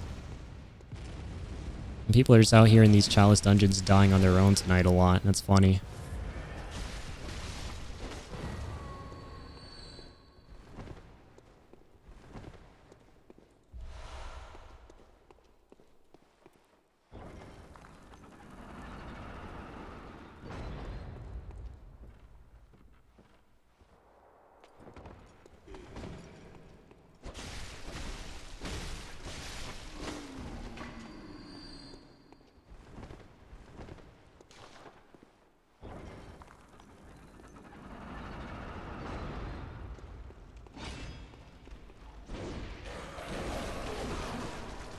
Damn, those guys pack a punch. Holy shit.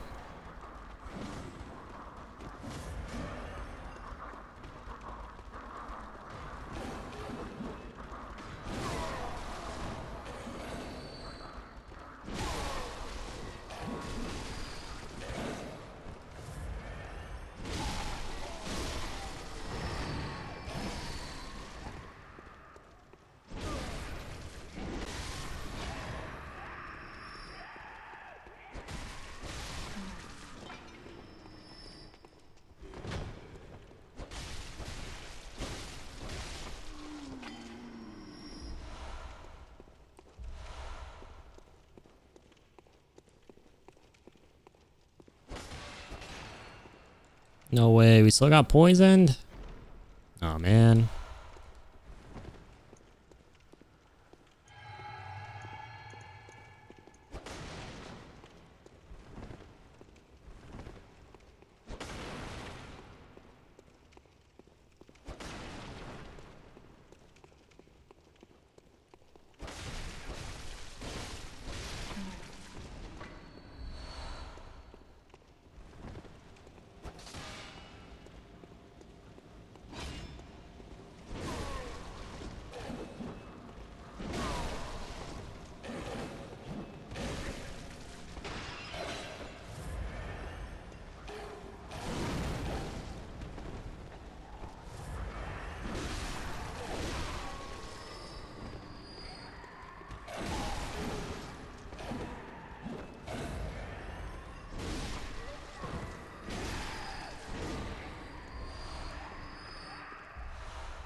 Alright, sweet.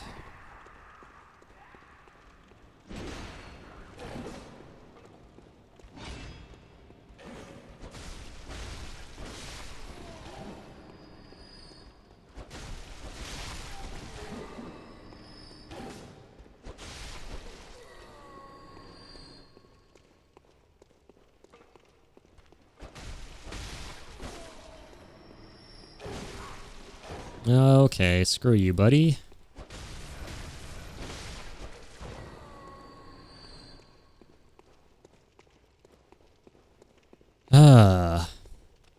Okay.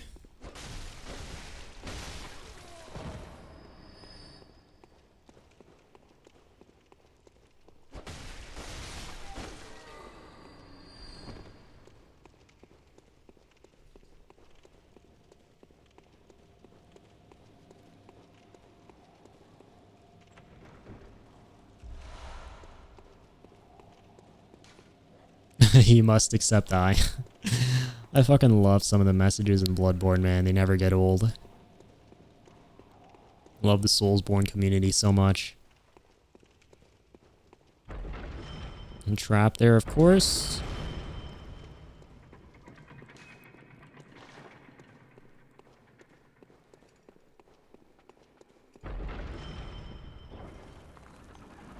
Open that up, a nice shortcut.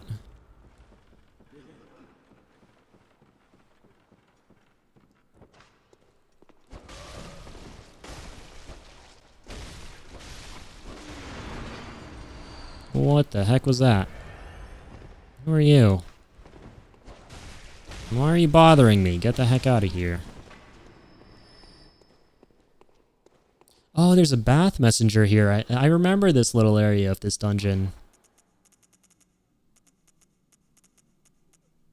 A sinister Hintertomb root chalice. See, I remember him selling you a specific chalice dungeon you can buy. That's really cool. So we have that now.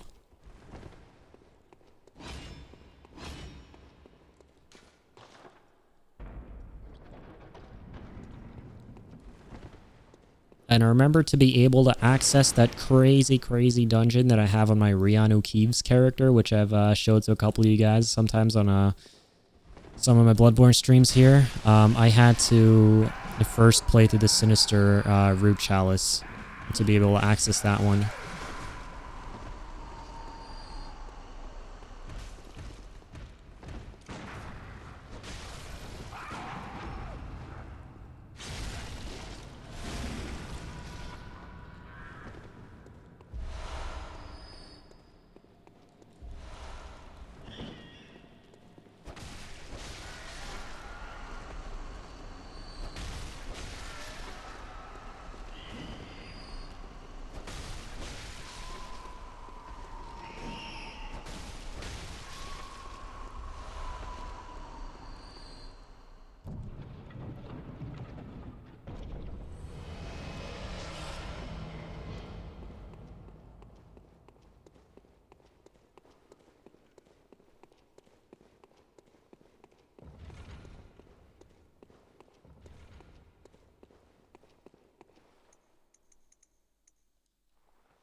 Alright, that's one optional area done here.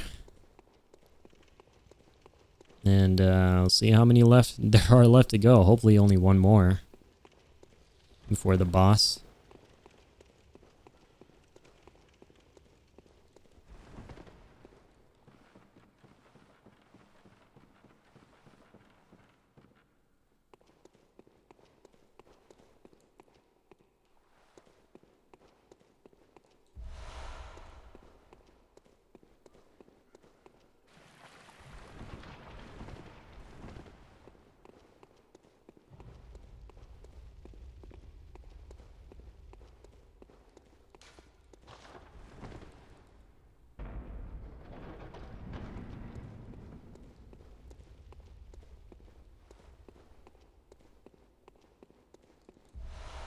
And collect this ritual blood.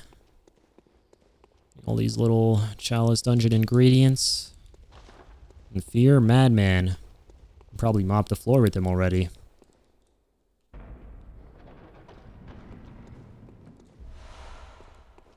Oh, and that's the madman.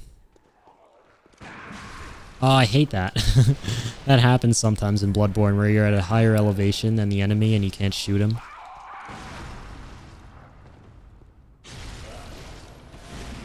I hate that, but I love that. That right there, I do indeed love.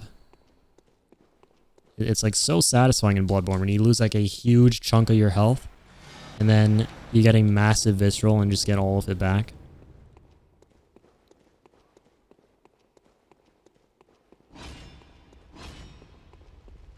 No way, there are a couple of guys here.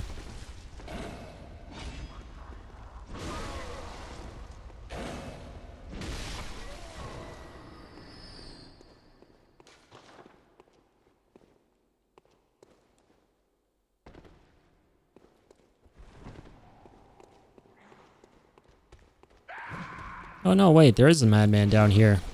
I lied, I'm sorry, fellow player who warned me about him. And clearly I didn't mop the floor with his ass. No, I did.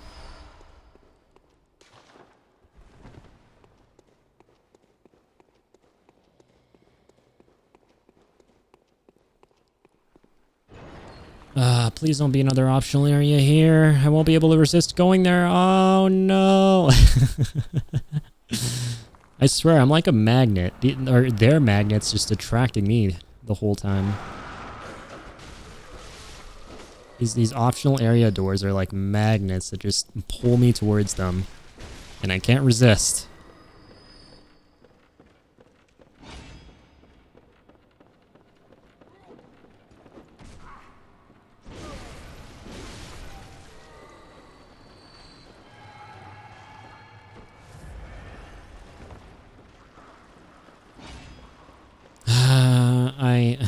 Alright, you know what? I'm gonna do something that you would never imagine. Something blasphemous.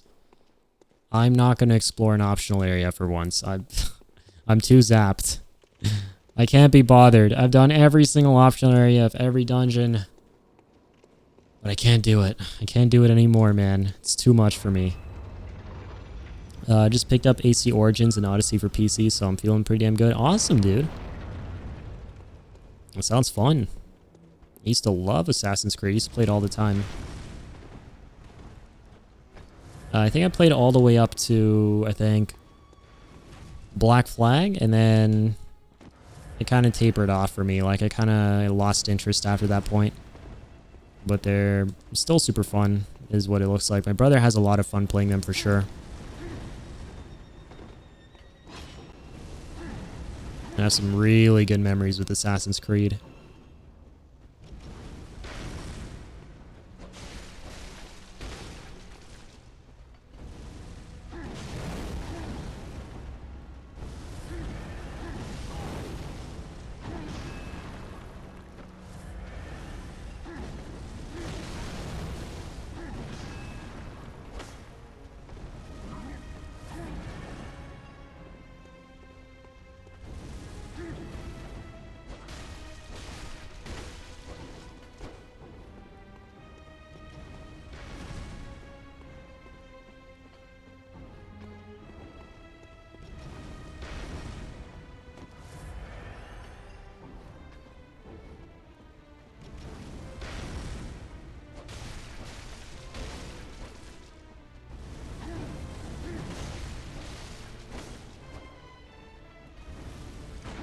There we go.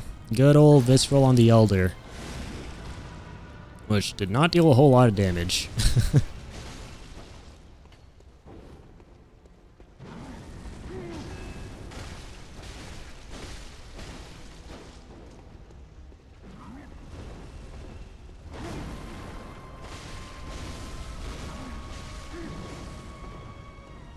Iframes. Tasty. Love dodging through them.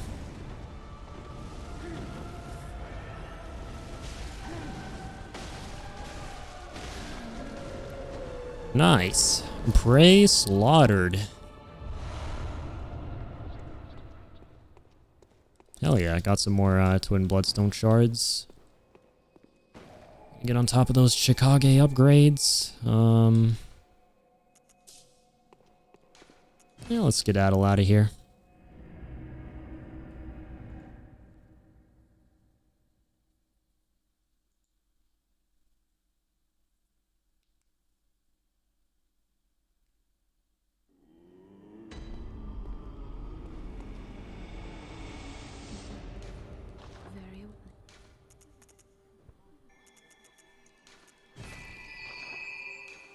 Okay. Yeah,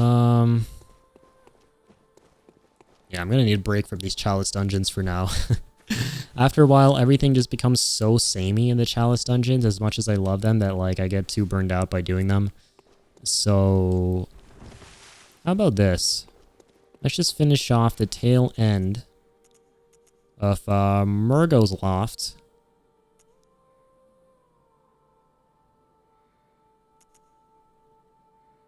I think it's Murgo's Loft Middle, yeah. Right after Mikolash, let's go kill the Wet Nurse. And set the Hunter's Dream on fire, and then we'll figure out what we want to do from there. There's so many things we can do. We can do more Chalice dungeons. We can do the DLC. The DLC, though, oh my god, I have cold feet doing that, man, because I feel like no matter how high of a level you think you are, the DLC is always going to whoop you. To some degree. It's probably one of the most challenging DLCs ever created by FromSoft. But easily the greatest one. I honestly think Old Hunters is my favorite DLC of all time for like any game.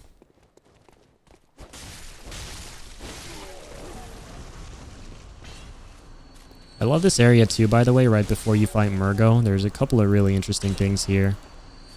One of them being the fact that I just love how these... Oh no, am I getting invaded? Yeah, I'm getting invaded. No, hey, perfect. We have a little PvP op here for this stream series. Atsushi Sakurai. Greetings, my friend. Let's make this a one to remember. Hello there.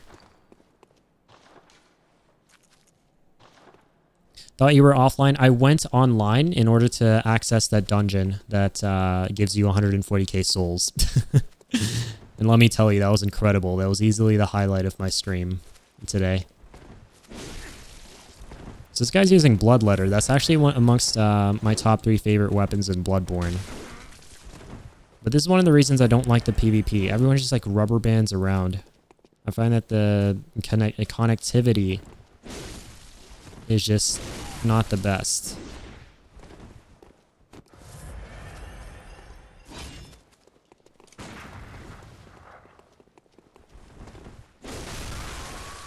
Yeah.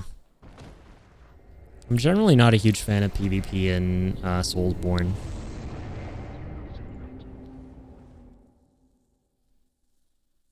I'm gonna kill that bell-ringing woman soon.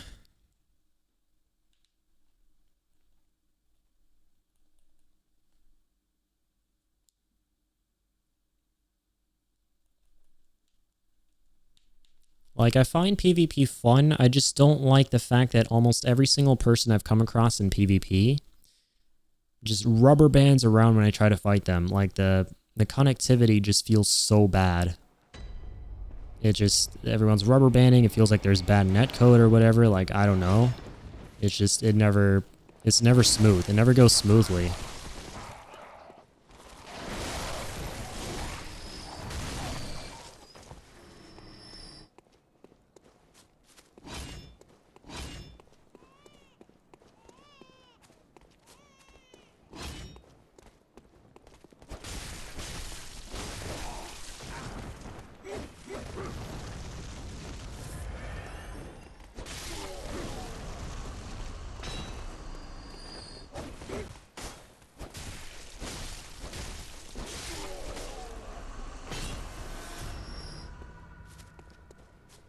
Nice.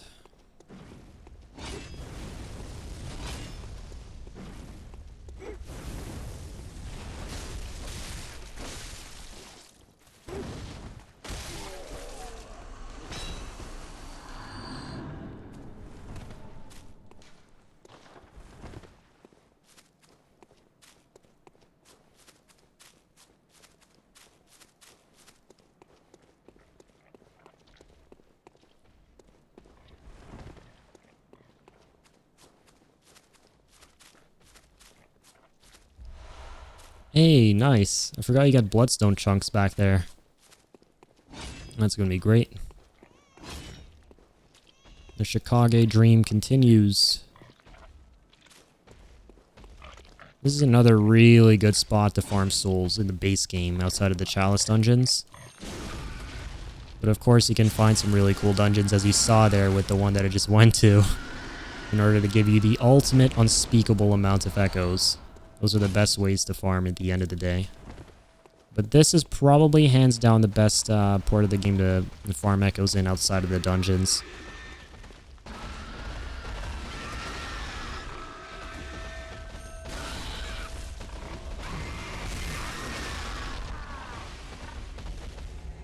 I was concerned that was gonna happen, and it did.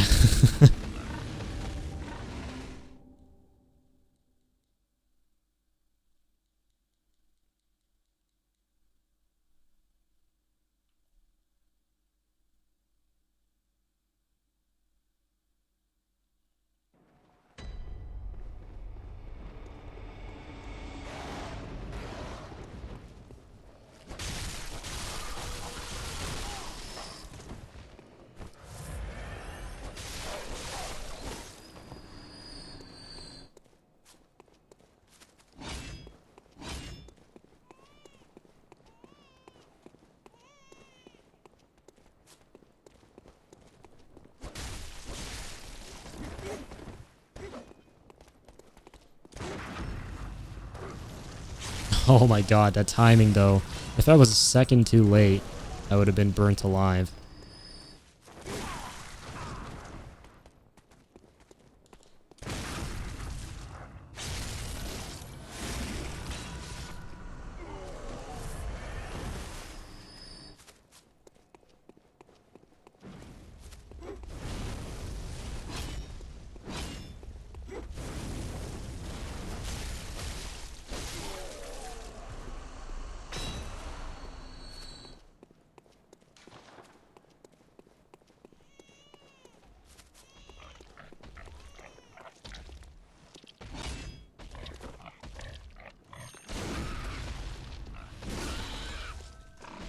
It's weird. Sometimes you just don't get the visceral over here.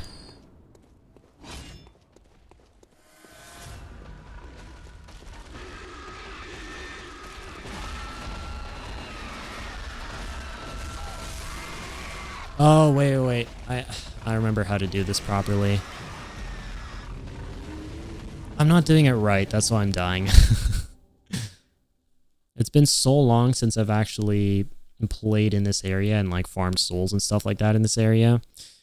But the right way to do it generally is you want to aggro them, or not aggro them, but get them to do that thing where they literally screech at you. And then while they're doing that, you want to strafe around them and then get the visceral. Because I'm wondering, like, wait, it's normally like a breeze for me to go through this area.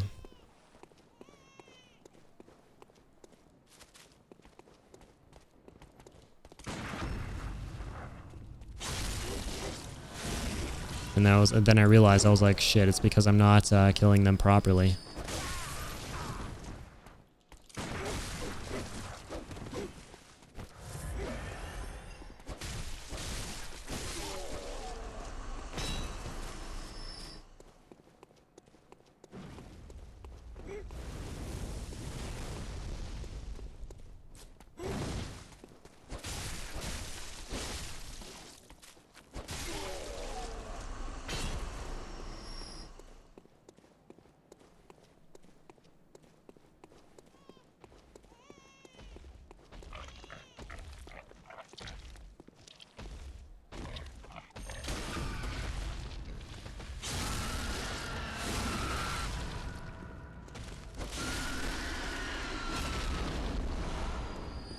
Alright, so here what I'm actually going to do this time is go around like so.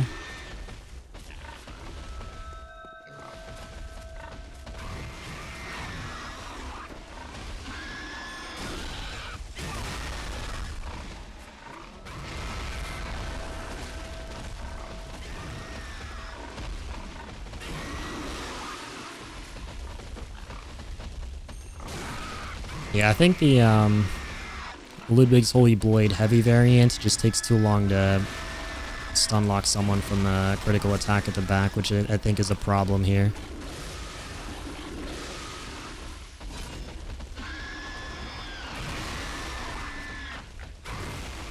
Come on.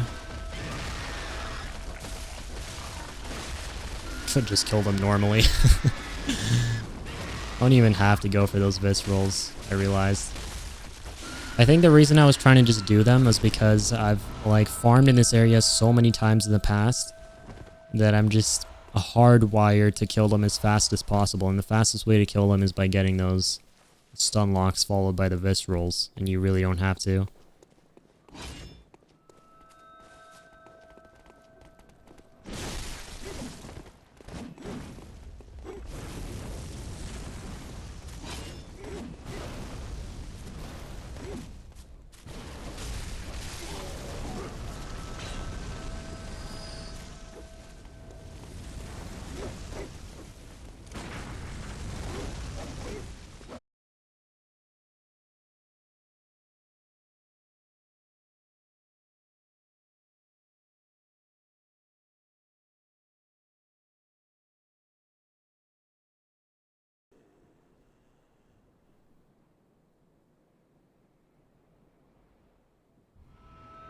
Alright, sorry folks.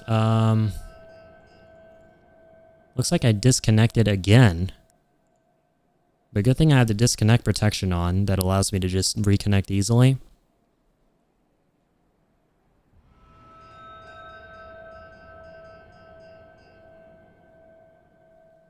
Yes, it looks like we're still good. I don't know what happened there. I just completely lost connection of the Twitch servers. It said could not access specified stream key, meaning it couldn't connect me to my Twitch account. Like I'd just lost connection to my Twitch account or something. I don't know, but we're back. Gonna hope that that doesn't happen again. I do apologize for that. Damn, it's the second time it happened tonight.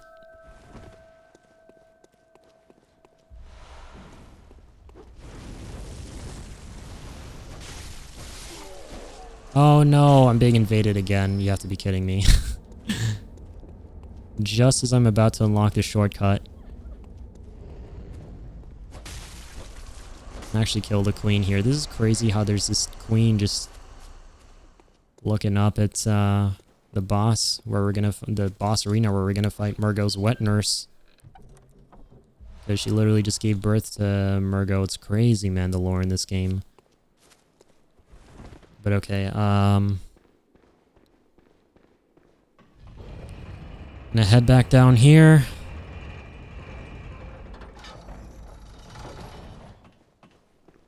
And thankfully we got the shortcut before PvPing this guy.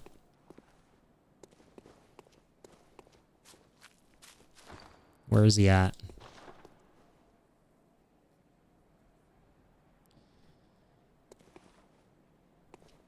Should I get Borderlands 3? It's very fun. I have it. I played it a long time ago. Back when it came out with my friend. And it's a pretty good time. I'd recommend it for sure. Alright, the $1 million question though is where is this invader? I have it as well and have 200 hours on PS4 but don't have it on PC. Oh, shit.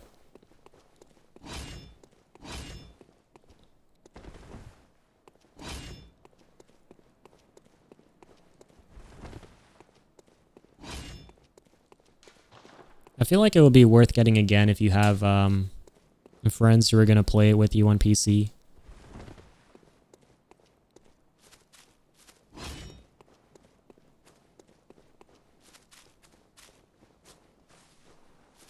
And also because of the fact that there's so much replayability, right? With all the different builds and stuff you can do with the different characters. So yeah. I think you're the only person I'd consider a friend that I'm friends with on Steam. That's kind of you, man.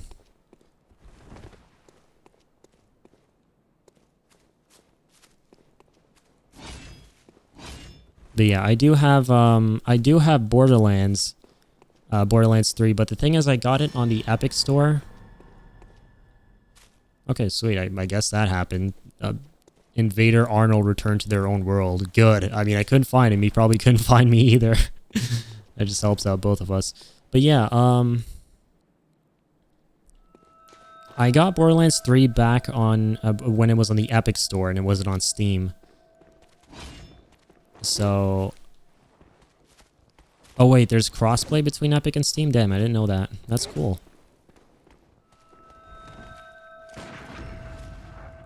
So yeah, I can probably reinstall it at some point. Like, I'm not too eager to jump back into it, to be honest. I kind of got burned out with Borderlands 3. But if I do fire it up again, I will definitely let you know. It's a good time for sure. There's the bell ringing, crazy lady. And please don't come back, and of course you will, because that's how the game works. Let's see what's down here. I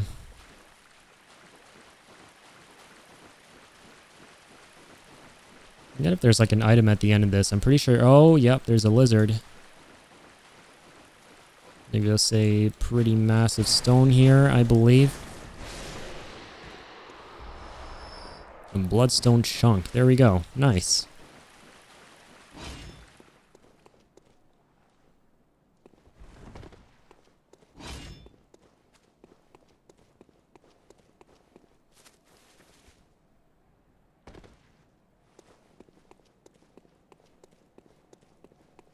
I'm probably beating the game today. Probably not. Like, I'm at the end, but I don't want to finish it. Like, I'm not going to finish this playthrough. Like, I'm probably going to kill Murgo, and then I'm not going to kill Gurman or, like, get Gurman to kill me or, like, end the game or whatever. I'm probably going to go on and do the DLC, and then finish the whole Chalice dungeon quest line to get to the Queen and then kill her at the end of it. And then maybe after that, yeah. Like, we are at the end. Just do the 80k souls for an entire stream and just be busted? Nah, man. It's really cool. Like, I did it. Like, this shit is insanely cool. It's just funny to me. Like, the fact that it has, like, one, it has that name, and two, like, the number of souls you get from it is just, oh my god, it's hilarious. And as much as I, like, as cool as I think it is, like, I don't want to do it too much, because then I feel like it would take the fun out of the game. I don't want to become, like, a hella OP or anything, just, like, hitting up this place over and over again just for the echoes to be, like, super powerful, like, and really overpowered. Like, I did take quite a few levels with it, but I don't want to go overboard with it, because this shit, like, I even put on all 3 of my moon runes, and you go from 80k souls to 140k, which is nuts. But, like, it's too crazy for me, man. Like, look at it. It's insane. It's so cool, though, man. It like, don't get me wrong, it's so awesome. It's like the funniest thing ever, but I don't want to go too overboard with it, because it will just take the fun out of the game for me. And also, it's just, as cool as the strat is, it's just, it's insanely boring. I do it till I was max. Yeah, see, I can't do that. I don't have the patience to sit through something that boring. To, like, literally go into the dungeon, wait for the dude to die, like, back out to, like, the Hunter's Dream, do it again, do it again. I used to like doing that kind of stuff to become really overpowered in games. Like, these, cheesy kind of, like, exploits. Like, no, not exploits, but ways to get, like, overpowered really easily in games. I used to love doing that kind of stuff, but I just feel like I don't have the patience for that kind of stuff anymore. I just like enjoying the game at my own pace. Like, even if I don't have to be overpowered or anything like that.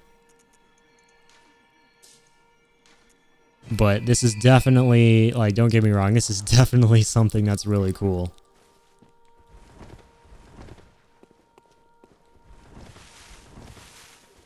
I just find it so funny, dude. It's so funny. Like, the name of the glyph combined with what it actually is. It's literally the easiest farming strategy of all time.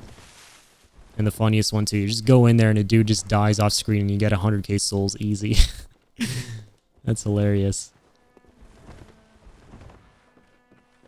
Alright, so let's Oh, we need 4 more twin bloodstone shards. Interesting. I'm pretty sure I'm at the point though where I can buy these from the insight shop. I can. I'm not going to though. I like holding on to my insight. I'm getting off. I've been going to bed early lately, so I'm taking advantage. Till next time, much love. Sounds good, man. Thank you so much again for coming by. Have a good night. I'm probably going to head off soon as well. Just because I'm feeling kind of tired, honestly. But yeah, man. Thank you so much for coming by. I appreciate it again. And take it easy. Yeah, sure, we got to go here.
I forgot there was a cutscene before the Murgo fight. I thought you'd just get into it.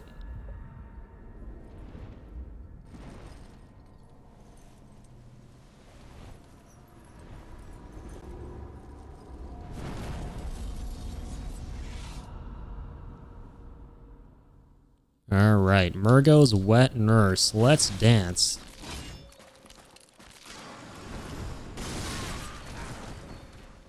The music for this fight is just, it's so interesting. That's the word I'd use to describe it. But in a really good way. It's literally just a lullaby on repeat.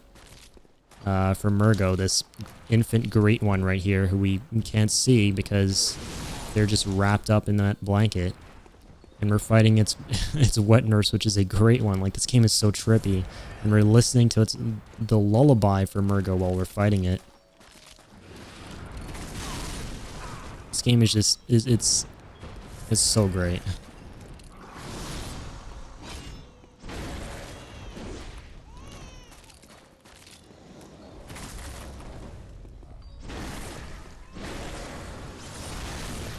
Wait, really? She's doing this dark dimension shit now? So now she's gonna spawn clones.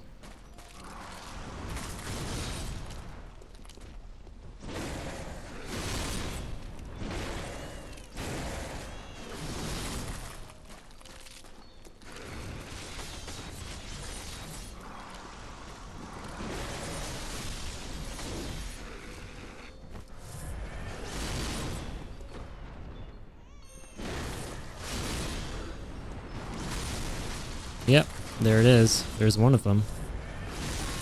There's another one.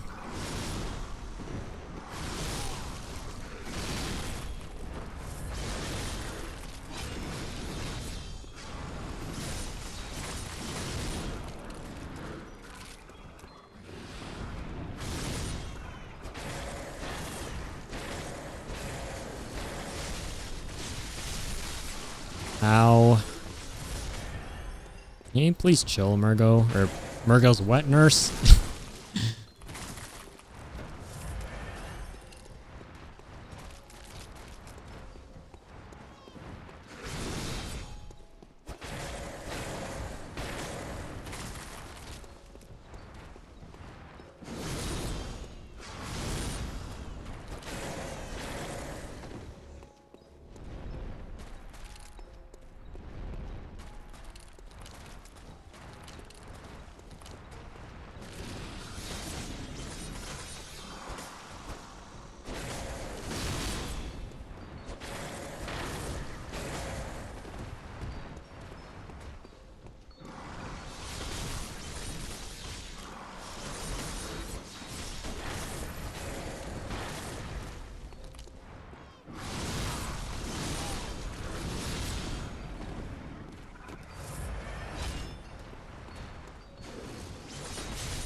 Oh, come on. She's one hit.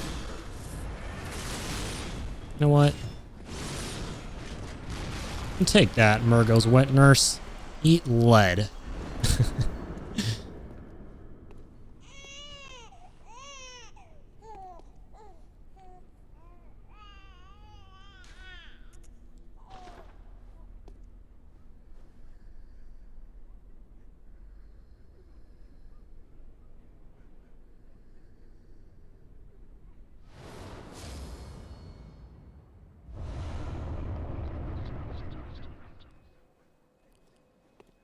Notice how creepy that was, man, or just how cool that was.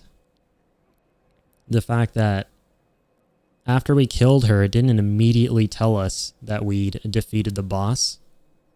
We had to actually wait for the cries of Murgo to come to a halt before we actually saw the Nightmare Slain come up on screen. It's just details like that that make me love this game so much, man.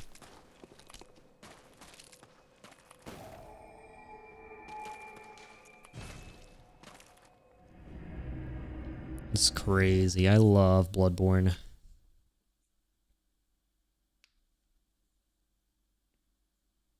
It's the way that the environment tries to communicate the story to you and the lore.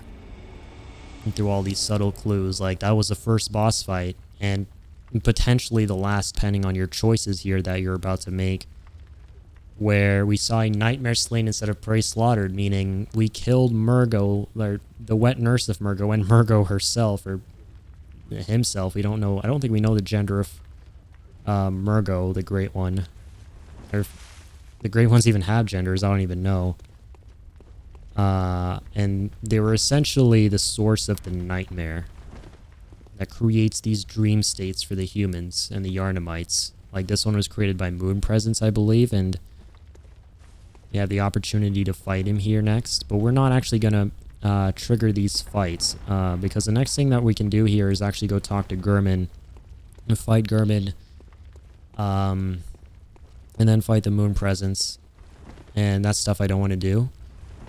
So we're probably going to go do the DLC next, and I'm thinking maybe I'll start that up on my next stream, simply because I don't know why. This is probably the shortest stream I've ever done.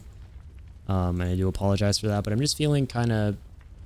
I don't know, man. I feel low on energy. And, I'm kind of hungry, too. I just realized I haven't really eaten all day. And that's probably not a good thing, so I should probably go get something to eat. And yeah. Start up another stream another time. Hopefully sometime soon. Because these days I've been really busy, and haven't gotten a whole lot of time to stream. And like I said, when I'm busy, I kind of get stressed when it comes to streaming, and then I don't end up streaming. And it's all that stuff. But, oh, I just realized we can take a level here. Good hunter. Very well. There you go, let's do that. But hell yeah, man. We finished a lot on this playthrough of Bloodborne so far. We've essentially made it all the way up until the end of the main story, or the main playthrough, whatever you want to call it. The main stuff we've essentially completed, and this is where things start to branch off. You can either do 1 of 3 endings here. I'm not going to say what they are, but I will say that there is one ending that we cannot do, because again, and I mentioned this a couple of times throughout this playthrough, and for those of you who played Bloodborne, you would know, I messed up and didn't get all the umbilical cords. You may have noticed I just got one for killing Murgo. I believe you need 3 or 4 of those to access the secret ending, and you can only get some of them, or one of them, by talking to an NPC who is no longer alive in this playthrough of the game, because I forgot to send her to... She's one of the survivors in Yharnam who I forgot to send to the Cathedral Ward. And after you kill Rom, all the survivors die, and you don't have the chance to do that anymore. So, yeah. I kind of missed out on that NPC, so I can't do the secret ending on this playthrough, which is unfortunate. But maybe we'll do another New Game cycle at some point after we beat this playthrough, and I take a look at that secret ending. We'll show it to you guys. But yeah, man, that's awesome. So we've done the main story, essentially. And we could like end the game right here if we wanted to, basically, but we're not going to. Obviously, we're going to do the DLC next time, because one of the endings is to straight up just go talk to Gurman and end it without fighting him or anything like that. We've also done like pretty much all the optional areas too in the base game. We've done the Upper Cathedral Ward, we've done Canehurst Castle, and we did Nightmare Frontier. Even though we haven't 100% explored Nightmare Frontier, just because it is a crazy level. There are a lot of like twisting, winding paths, and everything's almost like a maze there, and it's just stressful to like navigate. And I've 100%ed it before, but I can't be bothered to do it this time. It's just too much, especially when you combine the Winter Lanterns and the Poison Lakes. And yeah, what else? We're getting towards the end of the Chalice dungeons too, which is nice. We're almost at the blue, hazy, trippy set of layers that you get to eventually to fight, that come after Hintertomb, I believe, where you eventually make your way over to the Queen and fight the Queen. And like I said, the optional areas are getting a tiny bit exhausting for the Chalice dungeons, just because I've done them so many times in the past, and I've been doing them on this playthrough, and I'm kind of getting burned out of those, so we're probably just gonna skip them all. I know we miss out on some like cool, lost and uncanny variants of weapons from the optional areas in the dungeons, and some ingredients that you would need to create more dungeons, but we can, I believe we can just buy those ingredients from the Insight Messenger, so it's all right. And yeah, so the next stream we're gonna start up the DLC, probably do some more Chalice dungeons, and yeah, and go from there. Another highlight of the stream was absolutely this. This I'm gonna go back, watch the stream, and clip the moment we went into this dungeon and witnessed it for the first time. Witnessed the absolute mayhem of this dungeon in terms of blood echo accumulation. This shit was just crazy. Like, goddamn, man. I love how something like this was discovered 6 years late into the game. You would think that's just a testament to how crazy cool the Chalice dungeon system is. People can discover anything at any time because of the randomization of everything, right? And it took 6 years for this dungeon to be created and for something like this to be found by a player, which is just absolutely crazy. But like I said, I don't want to abuse it too much. I don't want to abuse this method of getting echoes too much, simply because it takes the fun out of progressing through the game normally. I feel like it breaks a lot of the pacing and it will make a lot of it too easy, and I don't want that. So we're probably not going to go for that. But yeah, I'm probably going to end the stream here. I'm feeling really hungry and a little bit tired. And again, this is probably the earliest I've ever ended a stream.